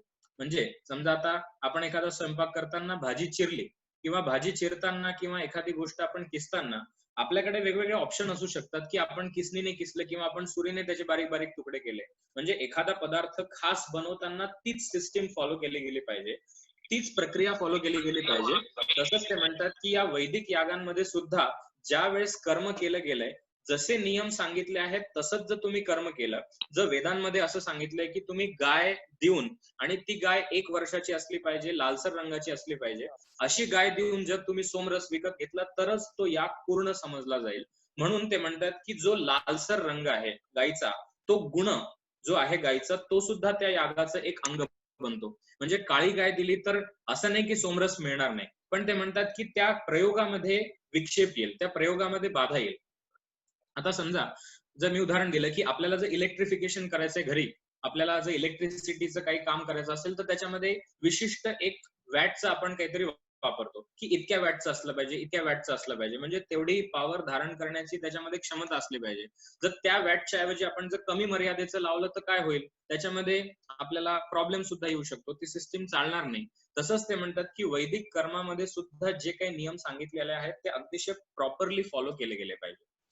तर हे एक गुणाचं उदाहरण झालं की जिथे त्या गायीचा लालसर रंग हा सुद्धा त्या यागाचा एक भाग बनतो, हा सुद्धा त्या यागाचं एक अंग बनतं. त्यानंतर एक क्रिया सुद्धा यागाचं अंग बनते, जसं व्रीहीन प्रोक्षती, म्हणजे तांदूळावरती पाणी शिंपडणे किंवा तांदूळ शिंपडणे म्हणजे प्रोक्षण क्रिया, शिंपडण्याची क्रिया ही सुद्धा त्या यागाचं अंग बनतं. किंवा जेव्हा मंत्र म्हटले जातात तेव्हा मंत्र हे सुद्धा त्या यागाचं अंग बनतात. म्हणून उत्पत्ती विधी हा जो पहिला विधी आहे त्याच्यामध्ये फक्त यागाचा उल्लेख केला जातो आणि विनियोग विधीमध्ये त्या यागाच्या अनुषंगाने कुठले घटक आहेत त्यांचं वर्णन केलं जातं. तर ते द्रव्य पण यागाचं अंग बनेल, देवता सुद्धा यागाचं अंग असेल किंवा गुण क्रिया मंत्र हे सुद्धा यागाचे अंग बनतील. त्यानंतर एक दुसरा काही वाक्य वेदांमध्ये आढळतात जी क्रियांचा क्रम सांगतात, की याच्यानंतर हे केलं पाहिजे, याच्यानंतर हे केलं पाहिजे. तर अशा पद्धतीने क्रम सांगणारी जी वाक्य आहेत ती म्हणजे प्रयोग विधी. त्यानंतर अधिकार विधी, म्हणजे त्या यागाचं फळ कोणाला मिळणार आहे, तर स्वर्ग कामहा ज्योतिष्टोमेन यजेत स्वर्ग कामहा, म्हणजे ज्या व्यक्तीला स्वर्ग प्राप्त करण्याची इच्छा आहे तो व्यक्ती त्याचा अधिकारी झाला. म्हणजे इच्छा असणे, कामना असणे हा त्याच्यामध्ये अधिकार झाला. त्याच्यामुळे ज्यावेळेस कर्माचं फळ सांगणारी जी वाक्य आहेत त्यांना अधिकार विधी असं म्हणतात. तर एकूण वाक्यांपैकी त्यांनी अशा पद्धतीने विभाजन केलंय की जी फक्त कर्माचा उल्लेख करतात, जी कर्माच्या अनुषंगाने त्याच्यामध्ये कुठल्या कुठल्या गोष्टी वापरल्या जातील ती सांगणारी वाक्य म्हणजे विनियोग विधी, कर्मामध्ये क्रिया कुठल्या सिक्वेन्सनी केल्या गेल्या पाहिजेत हे सांगणारं म्हणजे प्रयोग विधी, आणि ते कर्म केल्यानंतर फळ काय मिळणार आहे हे सांगणारी जी वाक्य ती म्हणजे अधिकार विधी. हा वेद वाक्यांचा पहिला भाग झाला ज्याला आपण विधी असं म्हणू शकतो. आता इतर पण जे 4 भाग आहेत, मंत्र, नामधेय, निषेध आणि अर्थवाद, याचं मी थोडक्यामध्ये आपल्याला स्पष्टीकरण करतो म्हणजे हा एक विषय आपला पूर्ण होईल. एक फक्त जस्ट 5 मिनिटांमध्ये मी हा विषय पूर्ण करतो. नंतर आपल्याला जे काही प्रश्न असतील ते आपण घेऊया. तर विधी हा एक पहिला वेदांचा भाग झाला. त्यानंतर दुसरा वेदांचा जो भाग आहे तो म्हणजे मंत्र. तर मंत्र म्हणजे नक्की काय? आपल्याला माहिती की जेव्हा आपण एखादं कर्म करतो, ज्यावेळेस आपण एखादी पूजा करतो, तेव्हा आपण मंत्रांचं उच्चारण करत असतो. पण आता आधुनिक काळामध्ये किंवा काही काही लोकांना किंवा इतर शास्त्रांमध्ये म्हणजे मीमांसा शास्त्र व्यतिरिक्त इतर ठिकाणी समजा मंत्रांविषयी चर्चा केली, तर आपल्याला असं वाटतं की मंत्रांचं उच्चारण केल्यामुळे आपल्यामध्ये पॉझिटिव्ह व्हायब्रेशन्स येतात किंवा मंत्रांचं उच्चारण केल्यामुळे एक विशिष्ट शक्ती जागृत होते किंवा मंत्रांचं उच्चारण केल्यामुळे एखाद्या देवतेचं स्वरूप प्रकट होतं. म्हणजे अशा काही संकल्पना आपण मंत्रांच्या विषयी आपल्या असतात. पण मीमांसा दर्शनामध्ये ते असं म्हणतात की मंत्रांचं उच्चारण केल्यामुळे काही विशिष्ट शक्ती उत्पन्न होतात असं नाही. मंत्रांचं उच्चारण केल्यामुळे काही पॉझिटिव्ह व्हायब्रेशन्स उत्पन्न होतात असं पण नाही. किंवा मंत्रांचं उच्चारण केल्यामुळे एखादी गोष्ट म्हणजे देवता वगैरे प्रकट होतात असं नाही. पण त्यांनी अगदी प्रॅक्टिकल त्याचा उपयोग सांगितला. ते असं म्हणतात की मंत्र कशासाठी म्हटले पाहिजेत, तर प्रयोग समवेत अर्थ स्मारकाः, म्हणजे प्रयोग करत असताना, एखादा याग करत असताना, ही स्टेप करताना नक्की काय केलं गेलं पाहिजे, दुसरी स्टेप करत असताना मी काय केलं पाहिजे, म्हणजे याच्या नंतरची स्टेप कुठली आहे, त्याच्यानंतरची स्टेप कुठली आहे. अर्थात आता जेव्हा 500 स्टेप असतात तेव्हा जसं आपण आधी बघितलं की आपली चूक नाही झाली पाहिजे. म्हणजे एखादा प्रयोग करत असताना आपली जी चूक झाली तर आपल्याला त्याचं अंतिम फळ मिळू शकत नाही. म्हणून एखादा प्रयोग सिस्टमॅटिक करण्यासाठी आपल्याला त्याचा क्रम पूर्णतः माहित पाहिजे. तर जे मंत्र असतात ते फक्त आपल्याला त्या कर्माच्या अनुषंगाने प्रक्रिया काय आहे, तिथे काय केलं गेलं पाहिजे याची सूचना करण्याचं काम, याचं फक्त स्मरण करून देण्याचं काम ते कर्म करतात. म्हणजे काय, ते असं मानत नाहीत की मंत्रांचं उच्चारण केल्याने पॉझिटिव्ह व्हायब्रेशन्स उत्पन्न होतात किंवा मंत्रांचं उच्चारण केल्याने देवतेचं आवाहन होतं. अशा पद्धतीची विचारसरणी मीमांसा दर्शनामध्ये ते मानत नाही. त्यांनी त्याचा फक्त प्रॅक्टिकल उपयोग सांगितला की याग करत असताना त्याच्या स्टेप लक्षात राहाव्या. कधी काय करायचं आहे हे लक्षात राहावं. ते फक्त लक्षात आणून देण्याचं काम मंत्रांच्या द्वारे होतं, कारण की मंत्रांमध्ये त्या सगळ्या गोष्टींचा उल्लेख असतो. म्हणजे समजा आता एक मंत्र आपण घेतला, गणानान्त्वा गणपतीं हवामहे. आता याच्यामध्ये गणपतीचा उल्लेख आहे, त्याच्यामुळे मला ऑटोमॅटिक स्मरण येतं की हा मंत्र म्हणत असताना मी आता गणपतीशी संबंधित काहीतरी क्रिया केली गेली पाहिजे.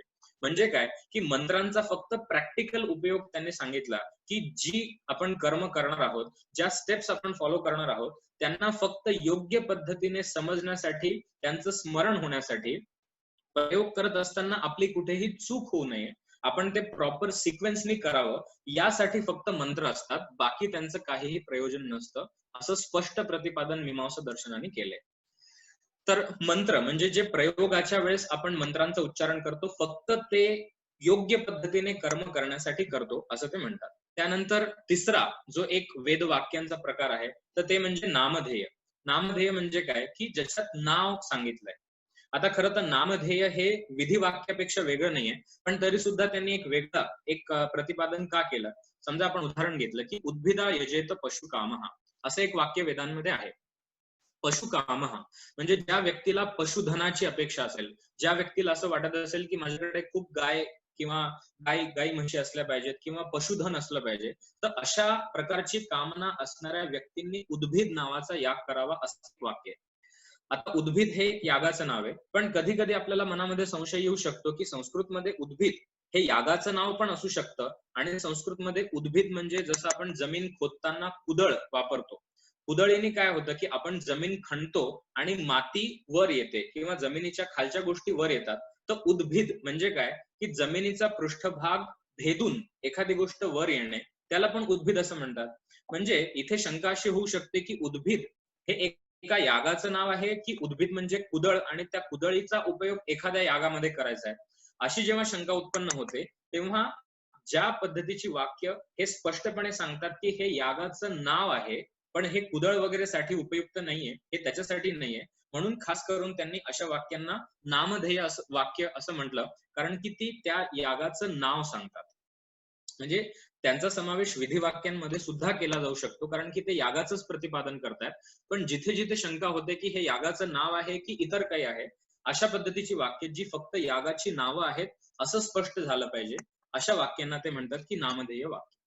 त्यानंतर चौथ्या प्रकारची जी वेद वाक्य आहेत ती म्हणजे निषेध वाक्य. निषेध म्हणजे एखादी गोष्ट करू नये असं सांगणारी जी वाक्य, म्हणजे काही काही गोष्टी कराव्यात असा पण उल्लेख आहे आणि काही काही गोष्टी करू नये असा पण उल्लेख आहे. तर न कलंजम भक्षयेत असं एक उदाहरण वेदांमध्ये आहे की कलंज, कलंज म्हणजे मांस जे आहे, पण ते मांस म्हणजे कसं आहे की जे एखाद्या प्राण्याला जर विषारी बाण लागून जर तो प्राणी मेला आहे, तर तशा प्राण्याचं मांस भक्षण करू नये, अशा पद्धतीचं एक निषेध वाक्य आपल्याला मिळतं की अशा प्राण्याचं मांस खाऊ नये. आता इथे काहीतरी करायला नाही सांगितलंय, पण काहीतरी करू नये असं म्हणून सांगितलंय.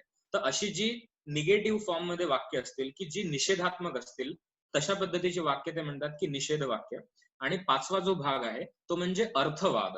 म्हणजे एखादं यागाचं वर्णन जर केलं तर नुसतं यागाविषयी उल्लेख वाचून कुठल्याही व्यक्तीला ते वाटणार नाही की मी तो याग करावा.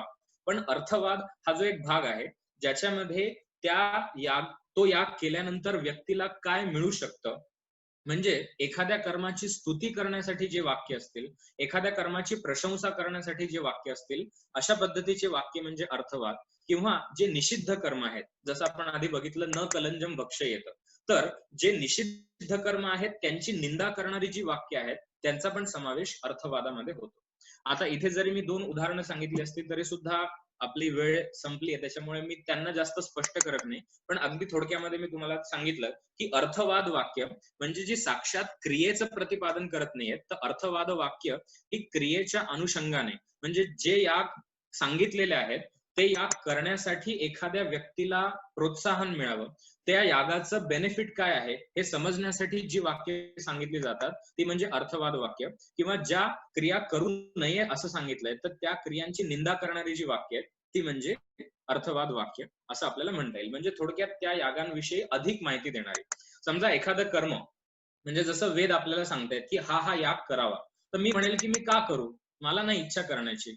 म्हणजे काय की समजा मी आपल्याला एखादी गोष्ट सांगितली की आपण एखादं कर्म करा, पण मी नुसतं करा सांगितल्याने आपण ते कराल का, तर नाही करणार. आपल्याला जोपर्यंत त्या कर्माचे फायदे काय आहेत किंवा एखादं कर्म करू नका असं मी सांगितलं तर का करू नका, त्याचे तोटे काय आहेत हे जोपर्यंत सांगणार नाही तोपर्यंत दुसरी व्यक्ती ते फॉलो करणार नाही.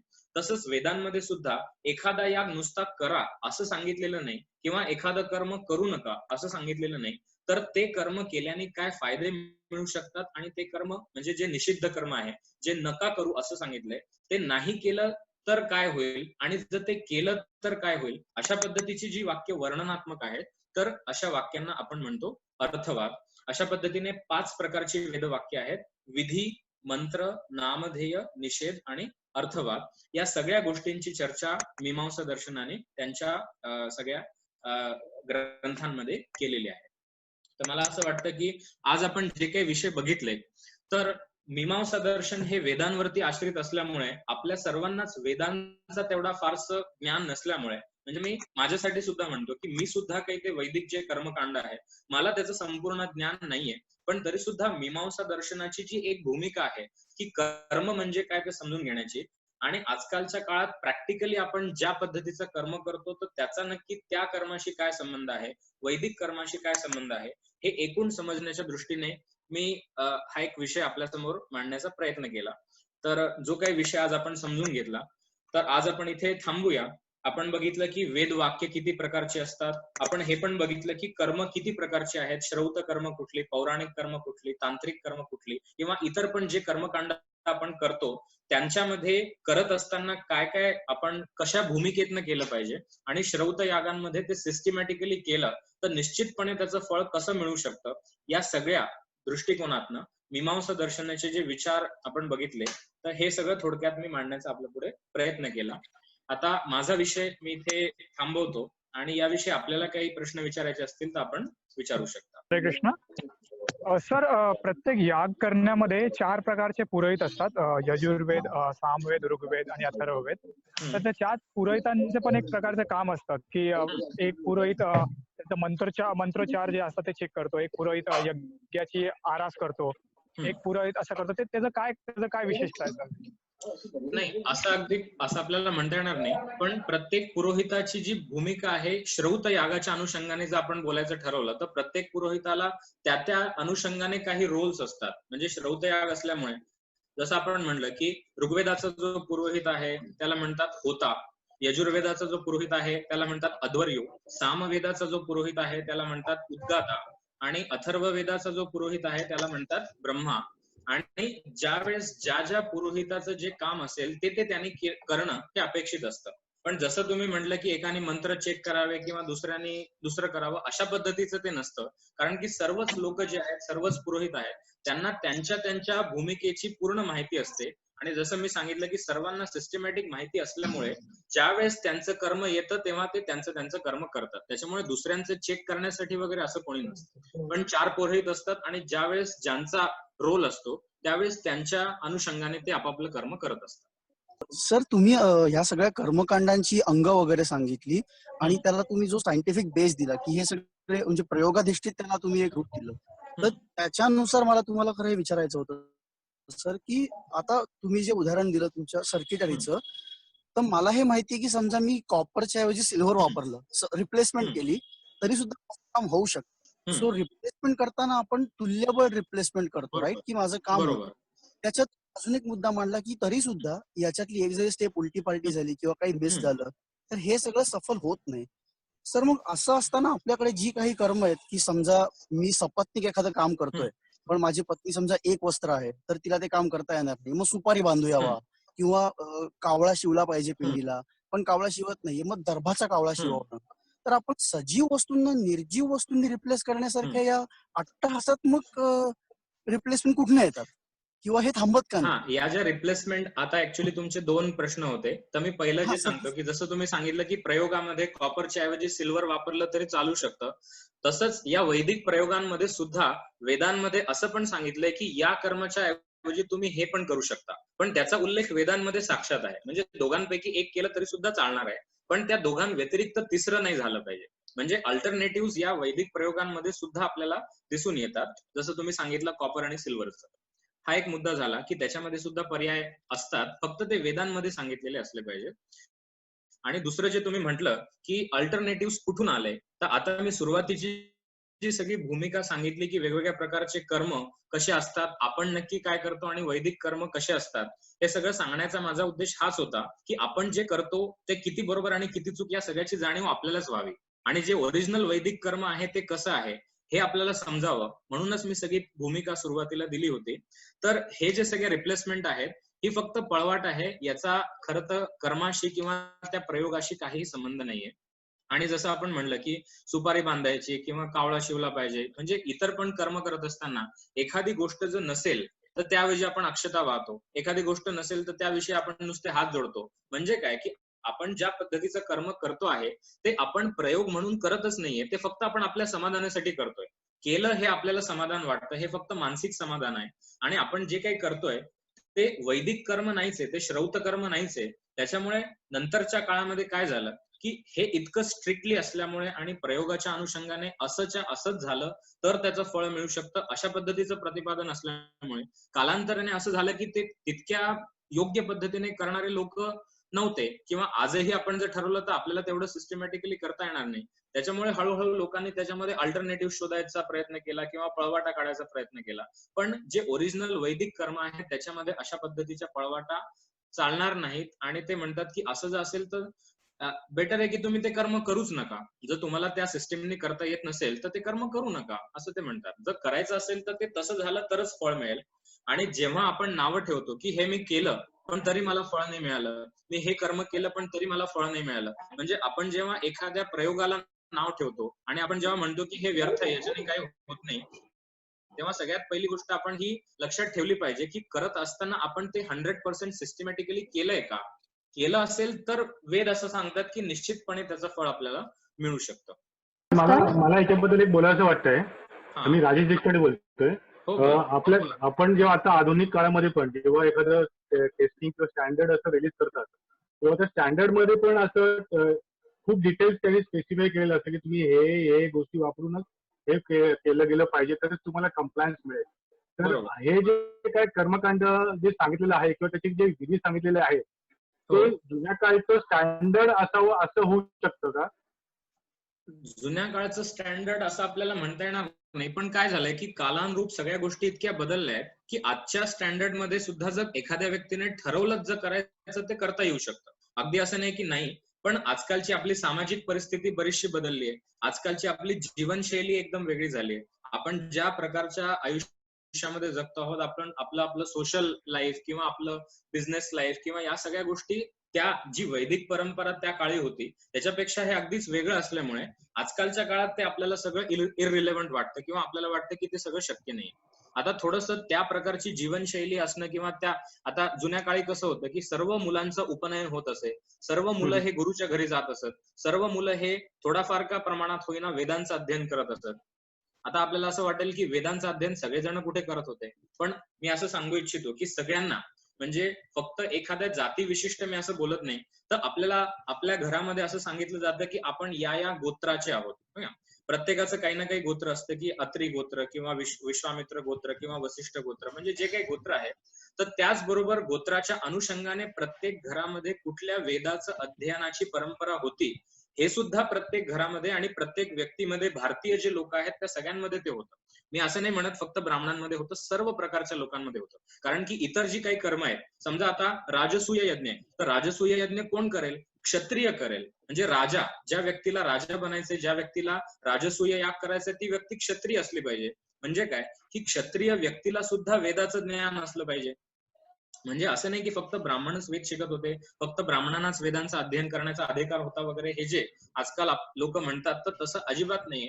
कारण की काही जे कर्मकांड आहे ते फक्त क्षत्रिय करू शकतात, काही जे कर्म आहे म्हणजे ते फक्त त्यांच्यासाठी आहे, ते त्या कर्माचे अधिकारी आहेत. त्याच्यामुळे सर्वांनाच वेदांचं अध्ययन करण्याची एक परंपरा सर्व घरांमध्ये होती.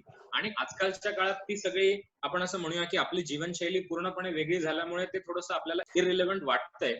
पण तरी सुद्धा जो त्या पद्धतीने सिस्टीमने ते प्रयोग करेल त्याला वेद असं म्हणतात की निश्चितपणे तुम्हाला त्याचं फळ मिळेल. कारण की त्याला त्यांनी प्रयोग हा शब्द वापरलाय, त्याला त्यांनी श्रद्धा ठेवा असं नाही म्हटलं, त्याला त्यांनी प्रयोग असं म्हटलंय. नमस्कार सर, राधा बोलते. हा बोला. सर, आता जो प्रश्न चालू आहे वैदिक कर्मावरती आणि त्याच्या काटेकोरपणाविषयी, तर हे फक्त शौच कर्मासाठी आहे का उरलेले जे स्मार्त, तांत्रिक आणि पौराणिक कर्म आहे हे ह्याच्यातून वगळलेले आहेत? म्हणजे तो जरा कन्फ्युजन झालं. नाही, जसं मी आधी सांगितलं की मीमांसा दर्शनाने फक्त वैदिक आणि श्रौत कर्माचाच विचार केलेला आहे, त्यांनी बाकीच्या कर्माचा विचार केलेला नाहीये. पण तरी सुद्धा बाकीची कर्म करताना सुद्धा तितक्या सिस्टमॅटिकली केली गेली पाहिजेत अशी अपेक्षा आहे. जरी मीमांसाने ते सांगितलं नसलं तरी सुद्धा ती एक अपेक्षा आहे. कारण की आपण जर तेवढं सिस्टमॅटिकली कर्म केलं तरच आपल्याला त्या कर्माचे जे योग्य फळ आहे ते मिळू शकतं असं मला वाटतं. पण मीमांसा दर्शनामध्ये फक्त श्रौत कर्माविषयीची माहिती सांगितलेली आहे. हा, नमस्कार सर. नमस्कार. मला असं वाटतंय की मीमांसा दर्शनामध्ये मोक्षा संदर्भात काही त्यांनी विचार केलाय काय? म्हणजे अमुक एक कर्म केल्यानंतर तुम्ही ईश्वरापर्यंत जाल किंवा ही जे कर्माचं रहाटगाडग आहे हे सोडून तुम्ही पलीकडे जाल का? फक्त त्यांनी फक्त इह आणि पारलौकिक कर्म यांच्या संदर्भात विचार केलाय? आता जसं मीमांसामध्ये मी सांगितलं की दोन वेगवेगळ्या परंपरा आहेत, एक कुमारिल भट्टांची परंपरा आहे आणि एक प्रभाकर मिश्रांची परंपरा आहे. त्या दोघांमध्ये मोक्ष या संकल्पनेविषयी थोडासा मतभेद आहे. एक जी परंपरा आहे ती असं म्हणते की आपलं जे जीवन आहे ते नित्य आहे, म्हणजे पृथ्वी नित्य आहे, जगत पण नित्य आहे. मीमांसा दर्शनामध्ये ते सृष्टीची उत्पत्ती किंवा सृष्टीचा प्रलय वगैरे असं मानत नाहीत. ते म्हणतात की वेद सुद्धा नित्य आहे, सृष्टी सुद्धा नित्य आहे आणि आपलं जीवन हे पण एक जन्म दुसरा जन्म अशा पद्धतीने नित्य आहे.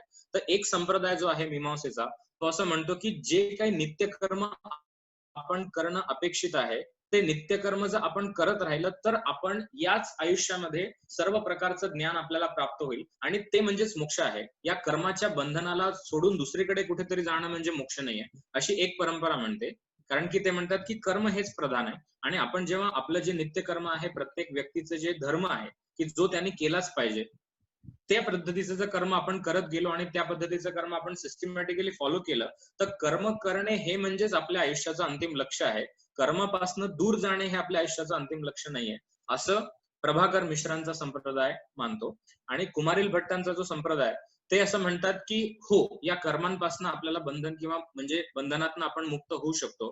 ते कसं काय होऊ शकतो? तर ते म्हणतात की कर्म आपण करतोय आणि त्या कर्माचे संस्कार पण आपल्या चित्तामध्ये होत आहेत आणि हे सगळे जे याग आहेत जे सकाम कर्म आहेत, तर कामने सहित कर्म केल्यामुळे त्याचं बंधन होत आहे. पण आपण जेव्हा निष्काम कर्म करतो त्यावेळेस आपलं चित्त शुद्ध होतं आणि आपल्याला जेव्हा आत्मज्ञान प्राप्त होतं त्यानंतर या कर्माच्या बंधनातून आपण मुक्त होतो, असं कुमारिल भट्टांचा संप्रदाय सांगतो. त्याच्यामुळे जो प्रश्न आपण विचारला त्याच्यात 2 संप्रदायांमध्ये वेगळी मतं आपल्याला दिसून येतात. एक संप्रदाय असं म्हणतो की आत्मज्ञानाच्या द्वारे मोक्ष प्राप्ती होऊ शकते, आणि दुसरा संप्रदाय असं म्हणतो की नाही, कर्म आपल्याला करणं हे भाग आहे, कारण की आपला जन्म कायमच राहणार आहे. हा एक जन्म, दुसरा जन्म, तिसरा जन्म. तर प्रत्येक व्यक्तीने आपापलं जे विहित कर्म आहे ते योग्य पद्धतीने केलं तर आपल्याला इथेच संपूर्ण ज्ञान प्राप्त होऊन त्या ज्ञानाच्या अवस्थेमध्ये आपलं जे आयुष्य आहे ते अतिशय उत्तम रीतीने आपण जगू शकतो. अशी 2 मतं या विषयी आढळतात. नमस्कार सर. नमस्कार सर, प्रशांत बोराटे बोलतोय. सर, माझा असा प्रश्न आहे की जे वेदांचे 4 भाग सांगितले, संहिता, ब्राह्मणिका, आरण्यका आणि उपनिषद, तर यातले जे 2 भाग आहेत, या 2 भागांचा पूर्वमीमांसामध्ये समावेश होतो. बरोबर. आणि उपनिषदांचा समावेश उत्तरमीमांसा मध्ये होतं. बरोबर. संहिता जे आहे, संहिताबद्दल काय? संहिता आणि दुसरी गोष्ट की संहिता त्याच्यामध्ये समाविष्ट करता येईल. आणि आपण असं जे म्हणतो की वेदांचा बराचसा भाग नष्ट झालाय, तर तो नक्की संहितेतला भाग निघून गेलाय की ह्या ब्राह्मणिक, आरण्यकेमध्ये आणि उपनिषदामधला काही भाग निघून गेला आहे? आता जसा आपण प्रश्न विचारला की संहिता भागाचा नक्की कशात समावेश होतो, तर संहिता म्हणजे ऍक्च्युअली कलेक्शन, म्हणजे मंत्रांचा समूह, संकलन. तर ज्यावेळेस याग केला जातो त्यावेळेस ज्या ज्या मंत्रांचं उच्चारण केलं जातं, किंवा देवता म्हणजे नक्की काय, त्या देवतांच्या स्वरूपाचं वर्णन करणारं जे काही मंत्र आहेत, त्या सगळ्यांचा समावेश संहितेमध्ये होतो. म्हणजे संहिता हा जो भाग आहे त्याच्यामध्ये कर्मकांड पण नाहीये, आणि त्याच्यामध्ये ज्ञानकांड काही प्रमाणात आहे. म्हणजे सर्व संहितामध्ये सर्वच विषय ज्ञानकांडाशी संबंधित आहेत असं नाहीये. समजा आता मी उदाहरण दिलं तर शुक्ल यजुर्वेदाचा जो 40वा अध्याय आहे तो म्हणजे ईशावास्य उपनिषद आहे. म्हणजे उपनिषद हे ज्ञानकांड झालं, तो संहितेचा एक भाग झाला. पण सर्वच संहितेचा जो भाग आहे तो उपनिषद नाहीये. तर त्याच्यामध्ये वेगवेगळे विषय येतात, वेगवेगळ्या देवतांचं स्वरूप काय आहे त्याविषयीचं वर्णन येतं, वेगवेगळ्या देवतांचे मंत्र येतात. अशा अनेक गोष्टी संहिता भागामध्ये येतात ज्या वर्णनात्मक आहेत. पण ब्राह्मण आणि आरण्यक हे क्रिया रूप आहेत, यागाच्या रूपामध्ये आहेत. आणि उपनिषद जे आहेत ती ज्ञानकांड आहेत, त्याच्यामध्ये तत्वज्ञानाविषयी चिंतन येतं. हा एक आपला पहिला प्रश्न झाला. आणि दुसरं जे आपण विचारलं की वेदाच्या बऱ्याचशा संहिता नष्ट झाल्या असं म्हटलं जातं, किंवा वेदाचा बराचसा भाग नष्ट झालाय असं म्हटलं जातं. पण याच्याविषयी मला असं म्हणायचंय की वेदाचा बराचसा भाग नष्ट झालाय असं आपल्याला म्हणता येणार नाही. पण याच्यामध्ये एक गोष्ट अशी लक्षात घेतली पाहिजे की वेद असं म्हणतात की आधी वेद हा एकच होता, आणि नंतर व्यास महर्षींनी त्या एका वेदाचं 4 भागांमध्ये विभाजन केलं. म्हणजे ऋग्वेद, यजुर्वेद, सामवेद, अथर्ववेद असे 4 भाग जे आहेत ते व्यास महर्षींनी केले. आणि व्यास महर्षींनी 4 शिष्यांना ते एक वेदाचं ज्ञान दिलं. म्हणजे पैल ऋषींना त्यांनी ऋग्वेद शिकवला, त्यानंतर वैशंपायन ऋषींना त्यांनी यजुर्वेद शिकवला, जैमिनी ऋषींना त्यांनी सामवेद शिकवला, आणि सुमंतू ऋषींना त्यांनी अथर्ववेद शिकवला. आता हे 4 मुख्य शिष्य व्यासांचे होते, आणि त्या शिष्यांनी पण त्यांच्या शिष्यांना म्हणजे जो वेद होता तो पुढे ते शिकवत गेले. मग काय झालं की त्यांचे जे शिष्य उपशिष्य असे होत गेले, म्हणजे एका गुरुकडनं अनेक शिष्यांकडे ती ज्ञान परंपरा जी होती त्या वेदाची ती प्रसारित झाली. आणि त्यानंतर वेदांच्या अनेक शाखा उत्पन्न झाल्या. पण त्या शाखा म्हणजे समजा आता ऋग्वेद घेतला तर मुख्य जे आचार्य, मुख्य जे शिष्य व्यासांचे आहेत ते म्हणजे पैल ऋषी. त्यांनी जेव्हा त्यांच्या शिष्यांना तो शिकवला तर त्या शिष्यांनी तो म्हणताना त्याच्यामध्ये थोडेसे आपण असं म्हणू शकतो की जसं भारतामध्ये राहणारे समजा बंगाली असेल, किंवा उत्तर भारतीय असेल, किंवा दक्षिण भारतीय असेल, किंवा मराठी असेल, आपल्या उच्चारणामध्ये थोडासा फरक असतो. तसंच वेदांच्या ज्या शाखा बनल्या त्या त्यांच्यामधल्या उच्चारणामध्ये थोडासा फरक असल्यामुळे, किंवा त्यांच्या मंत्रांमध्ये थोडेसे फरक असल्यामुळे, तर अशा अनेक शाखा पहिले होत्या. म्हणजे असं म्हटलं जातं, महर्षी पतंजलींनी असा उल्लेख केलेला आहे महाभाष्यामध्ये की ऋग्वेदाच्या पहिले 21 शाखा होत्या, यजुर्वेदाच्या 101 शाखा होत्या, सामवेदाच्या 1001 शाखा होत्या, आणि अथर्ववेदाच्या पण मला असं वाटतं की काहीतरी 9 का 11 शाखा. आता म्हणजे एवढ्या शाखा होत्या, पण आता एवढ्या शाखांपैकी अगदी थोड्याशा शाखा शिल्लक आहेत. पण याचा अर्थ असा नाही की ज्या शाखा गेल्या, म्हणजे ज्या शाखा लुप्त झाल्या ते संपूर्ण नष्ट झालं. कारण की त्या ज्या शाखा होत्या त्या फक्त तो मंत्र उच्चारण करण्याच्या वेगवेगळ्या पद्धती होत्या. म्हणजे तो मंत्र आपल्याला उपलब्ध असणाऱ्या शाखांमध्ये ते ज्ञान उपलब्ध आहे, फक्त वेगवेगळ्या पद्धतीने त्याचं उच्चारण कसं केलं जात होतं याच्या ज्या पद्धती होत्या त्या लुप्त झाल्या. म्हणून फारसं नष्ट झालंय असं आपल्याला म्हणता येणार नाही, कारण की अजूनही ती जी वैदिक परंपरा आहे ती अस्तित्वात आहे. आणि गुरु शिष्य परंपरेने अजूनही काही गुरुकुल आहेत भारतामध्ये, की जे या सर्व वेदांचं, या सर्व मंत्रांचं ते रक्षण करतात. आणि मौखिक परंपरा म्हणजे नुसतं वेद पुस्तक रूपाने प्रकाशित झाले म्हणून ते प्रिझर्व झाले, म्हणून ते संरक्षित झाले असं नाही. कारण की ते म्हणायचे कसे, त्या मंत्रांचं उच्चारण कसं करायचं हे पण तेवढंच महत्वाचं आहे. त्याच्यामुळे जे लोक या क्षेत्रामध्ये काम करतायत, जे वेदांचं अध्ययन करतायत आणि ज्यांना ती मौखिक परंपरा माहिती आहे, अशा लोकांचं पण खूप महत्व आहे. तर वेदांचं ज्ञान म्हणजे जे शब्द आहेत, जे मंत्र आहेत, ते आपल्याकडे आता सुरक्षित आहेत. पण तरी सुद्धा ज्या इतर शाखा की ज्यांच्यामध्ये ते मंत्रांचं उच्चारण करण्याच्या वेगवेगळ्या पद्धती होत्या, त्या पद्धती आज लुप्त झाल्या. पण तरी सुद्धा ते शब्द मंत्ररूप जे आहेत ते एका ना कुठल्या शाखेच्या रूपाने आपल्यामध्ये आज ते संरक्षित झालेले आहेत असं मला वाटतं. तर मला असं वाटतं की आज आपण इथे थांबूया. थोडासा आपल्याला आज विलंब पण झाला, पण तरी सुद्धा आपण सर्वांनी शांततेने आणि संयमाने संपूर्ण विषय ऐकला. मला कल्पना नाही आजचा विषय आपल्याला कसा वाटला, कारण की आधीचे जे होते ते थोडेसे आपण आपल्या आयुष्याशी रिलेट करू शकतो, आपण त्याचं कुठेतरी आपल्या आयुष्यामध्ये ऍप्लिकेशन करू शकतो असं आपल्याला वाटतं. पण हे सगळं वैदिक कर्मकांड असल्यामुळे, हे सगळं श्रौत असल्यामुळे यातल्या बऱ्याचशा गोष्टी आज आपण करत नाही. पण तरी सुद्धा मी प्रयत्न केला थोडंसं सांगण्याचा की वैदिक कर्मकांड नक्की कसं असतं, मीमांसा दर्शनाने त्याविषयी कसा विचार केला, आणि आपण जे नक्की करतोय आपल्या आयुष्यामध्ये ते म्हणजे नक्की काय आहे. तर हे थोडंसं एक चर्चा करण्याचा प्रयत्न आज आपण केला.